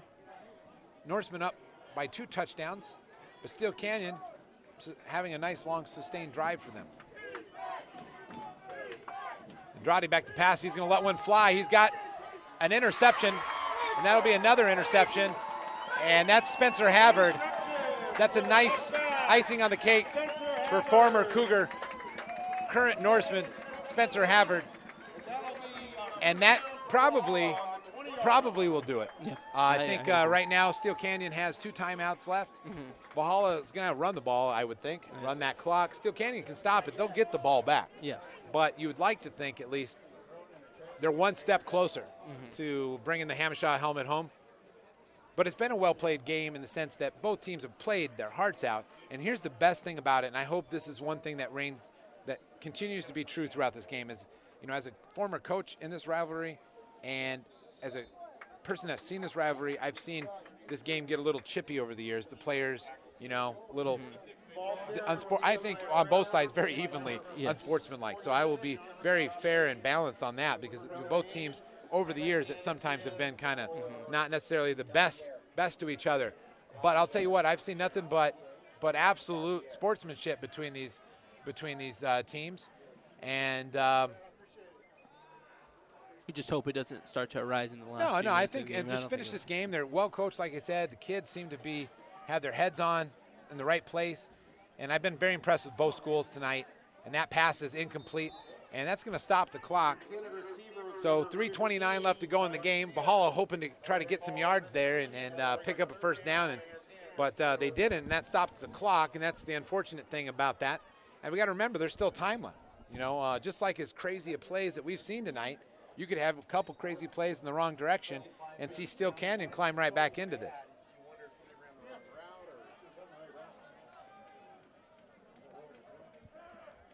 So we'll see what the Norsemen have in store for the Cougars here on third down. We're going to get a handoff. That's a nice carry there by Nehemiah Brown, and I think he's going to be just short of the first down. And I'll tell you what, he takes off, and he's so fast. His first step is probably as impressive as anybody else, and one of the reasons why Nehemiah is such a great athlete is his mom is one heck of a coach.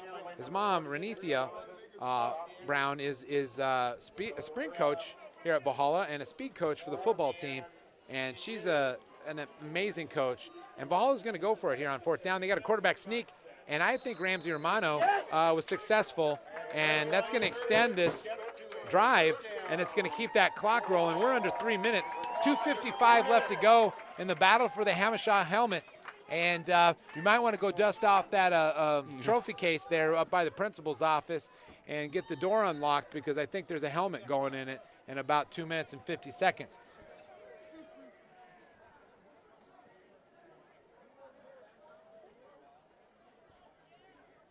So now just let that clock go. I could probably call the plays here, and I am no football genius. There's a handoff, a little bit of, looked like he had a little trouble getting that handoff, but that's Jefferson. Was it to Nehemiah again? And Jefferson gets a nice chunk of yards there. Second down, and we're going to get a Steele Canyon timeout here.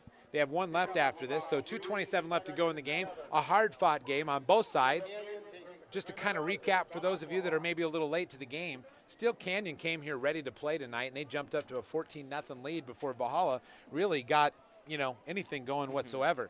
Valhalla, though, turned the tide, tied the game up, and it seemed to be tied for a long time. And Valhalla missed a lot of opportunities, had a couple plays called back due to penalties, and Steele Canyon took advantage and came down and scored. And actually, I take you back. Valhalla had a chance to go take the lead at halftime, but had a blocked field goal. Yeah. And so in the second half, Steele Canyon was able to score, take that lead, but Valhalla answered back in some really unorthodox ways, one of which is one of the greatest interceptions, one of the greatest high school football plays I've ever seen. So I really encourage you to watch that play over again.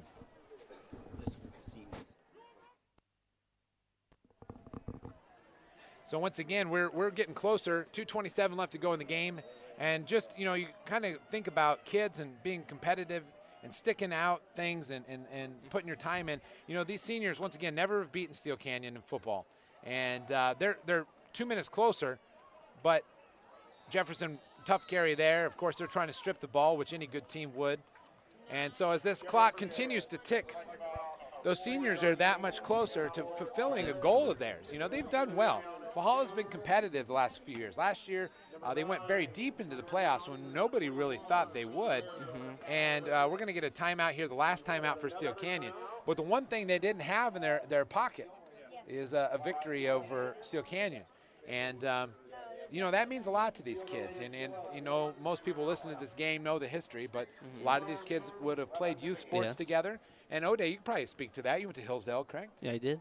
Can you talk? How many of those Steele Canyon kids over there do you know? Quite a few, actually, that decided to go to there and not Valhalla. But it's what we do. This is the game where we get reacquainted to some extent. But rivalry still continues. Absolutely. And if you're a Steele Canyon Cougar, hats off to you guys. You've played very well tonight. And we'd encourage you to watch during basketball when Steele Canyon plays Valhalla. We'll be Orange Nation TV will be there, and so you can watch your Cougars play Valhalla in basketball. And that's been a heck of a matchup the last several years. Steele Canyon always has an excellent basketball team and competitive, and Valhalla has a lot of athletes that do pretty well as well. And so they'll be battling for a league title this year, you'd have to think. Both of them have some returning athletes. A couple that are playing here tonight, actually, so it'll be good to see them get reacquainted on the basketball field. So third down, we got a couple guys moving there for Valhalla, trying to draw a little bit of the Cougars off, I think, a little bit. But third down here, trying to convert this first down, and if they do, it's going to be pretty much all over. Nehemiah Brown's going to get the carry, and it's going to be not close to getting that first down. He's going to be brought down for a loss. Valhalla can let this clock run another 20 seconds or so before they have to punt. So Steele Canyon's going to get the ball back with a little over a minute probably when they get this ball. Valhalla can take their time. In fact, they can let this run all the way down. If they wanted to, conceivably, they could take a timeout right at the end, although there is no real visible play clock. You're kind of relying on the official for doing that. Or they could take a 5-yard penalty, move it back, and punt from there. But literally the ball's sitting on the 39.5, almost 40-yard line. What you want to do is what you don't want to do here is you don't want to block punt, and Steele Canyon's going to bring everything they got, and you don't want to return. And I do hear a good, dedicated Norseman fan yelling, "Go for it!" And there's your timeout for Valhalla. I'll tell you what, it doesn't really, in a video game world, you go for first down here and you feel really good about it. But I think you got to punt this ball. You're up 2 possessions. Why give them why give them the short field and the opportunity of the onside kick? So as excited as you would love, the people in the stands are yelling, "Go for it." The right decision is going to be made here. They're going to punt this ball away and let Valhalla's defense, who's played really good football the last quarter and a half, really been the key to this game, because Valhalla's offense, as we mentioned a few times, really failed to take advantage of some opportunities early that they could have probably put this game away a little earlier. But Valhalla's got to feel pretty good. Coming into this game, we know East County Sports, and you can read at East County Sports for all your stats from tonight. But one of the things East County Sports did do is they did predict a Steele Canyon victory here tonight. And UT, on the other hand, the Union Tribune, picked up Valhalla victory. So split predictions. East County Sports, I might add, has been eerily accurate over the years in predicting these scores in games. But hopefully tonight they will remain wrong on this game. Minute 22 left to go in the game, and Ian Hendrickson's kick is blocked, and literally could have been offsides. That ball is being kicked around. Steele Canyon's going to get the ball. So ball was tipped. Good rush there by Steele Canyon. Steele Canyon. Now I guess you could argue, well, why didn't we go for it? But I think those are still worth the chance, still worth the risk of that. They did get some yards out of that punt, not a ton. But it's definitely not at the line of scrimmage. Of course, Valhalla fans have wanted offsides and wanted a whole host of things. They're not going to get them. So first down and 10, minute 12 left to go in the game. Valhalla's defense has got to stand stout. Steele Canyon not out of this. Like we said earlier, well coached, good athletes. They're not going to give up without a fight. And the pass is going to be picked off. This is going to be a third pick by Spencer Havard, and he's to the 40, and he's going to go down to about the 42-yard line. Spencer Havard closes out his Steele Canyon game, his senior year Steele Canyon game, with yet another interception, and that's his third of the night. And I talked to him earlier in the day, and Spencer emphatically told me how much this game meant to him, to play his friends and to get a victory and to get 3 interceptions. I think if you would have told him that coming into the game in the victory, I think he would have been overjoyed, and as well as he should be overjoyed. I hope he enjoys this for a few days, because I think for all those 43 seniors, they are 1 minute and 3 seconds away from getting that first W against Steele Canyon in their lives. And this is the best formation in football, especially when it's your team, the Orange Nation Valhalla Norsemen, taking the kneel down there, Ramsey Romano. They're going to let that clock go. We're under a minute now. Ramsey Romano's clapping up his team. I'll tell you what, we can kind of break down this game a little bit as we go. And one of the impressive things is Valhalla answers an impressive victory with another impressive victory. Last week they went over to undefeated Grossmont, I should say previously undefeated Grossmont, and it was called an upset. And I don't quite agree with that. I don't think Valhalla upset Grossmont. I honestly, going into that game, I really felt Valhalla would win that game, and they did win that game. Tonight, Valhalla did something even extra special, and we're 23 seconds away from that helmet coming back to Valhalla. But tonight, Valhalla followed up a great victory with another great victory. They're showing the maturation of this team. They're getting better every week, and they have Granite coming in next week, another rivalry game. And as you can see on your camera right now, you can see you're going to see the handshakes, and you're going to see the helmet exchange somewhere. I don't know where the helmet's at exactly. And we're going to get a centered shot there so you can see the cheerleaders and you can see all the action. Pretty sure by now we pretty much only have Norseman fans watching this. It's going to get pretty orange-tastic here in a moment. But you can see some seniors, 43 seniors, finishing their game, finishing their first victory over Steele Canyon in style. I'll let the picture tell its own story. And I'll tell you what, once again, I want to say hats off to both teams. The sportsmanship tonight is as good as any I've ever seen, and when you've seen a Valhalla Steele Canyon game. It's been chippy at times in past years, but tonight I think both teams played with a great amount of class, I think, and character. And that's good. That's not only good athletes, but that's two good sets of coaches. And I think Steele Canyon, despite their record, is going to make the playoffs. They should. They're much better than their 3-win season because they played really tough teams this year. There are no slouches on their schedule. Valhalla came out the victor tonight. They're going to celebrate that victory. And speaking of victories and speaking of celebrations, we're bringing in our stats expert, Abigail Metch, to break down this game. Go ahead, Abigail. Well, we did it. We came out with our victory that our boys have been working hard for. We got our Hammershaw helmet back. But on the Steele Canyon side, Ware had about a 17 yards rushing, and Tuff had about 29 yards rushing, as well as Dickens had a touchdown. Their quarterback had 82-yard throwing, and both Tommy Tyler and Murray had interceptions. And on our Valhalla Norseman side, we had some crazy plays going on that you might want to check out our Orange Nation channel for, where Nehemiah Brown intercepted it, ran down the field, and actually handed it off to Sol Elder, who got a touchdown. Spencer Havard had 3 interceptions. Ramsey Romano threw over 130 yards and ran 38 yards. Abigail, those stats are outstanding. I'm going to have you pause just for a second because I think we're going to get a shot here. Both teams are linked up in circles, and I don't remember this exactly what's going on, but there's the helmet. Maybe we'll get a zoom in close-up of the helmet there. So that helmet's coming back to Valhalla. I'll go visit that on Monday because I'll tell you what, it's a great thing to see at your school. I know the kids care about it, and those 43 seniors, that's the first time they've touched that helmet. So impressive for them. And Steele Canyon, like I said, best of luck to them. They're a good team, and we'll see much more of them going down the stretch. And I'm sorry, Abigail, you were doing such a marvelous job. Why don't you just wrap those up for us? Well, we had John Todd with the touchdown, we had Brian Macias with the touchdown, and we had Nehemiah Brown, who ran 51 yards, and Kevin Mills, who ran 48 yards. And overall, we've had a great game, and we came out with our victory and got our Helmershaw helmet back. All right, well, thank you so much, Abigail. Thank you so much, O'Day. Thank you so much, Amanda Zimmerman. And I believe we had 2 Christians here tonight doing an outstanding job. And I don't know if I missed anybody. Alex, we had a whole crew tonight of students doing an amazing job covering this game. As always, hopefully you enjoyed Orange Nation's coverage of Valhalla football. Next week, we're going to be live right back here against Granite Hills. So make sure you set your calendars or your phones to come back and watch that game. We love bringing this coverage to you. And check for our football preview this week and coverage of theater, too. We're going to be showcasing Valhalla Theater. Thank you so much for tuning in tonight on behalf of Orange Nation TV.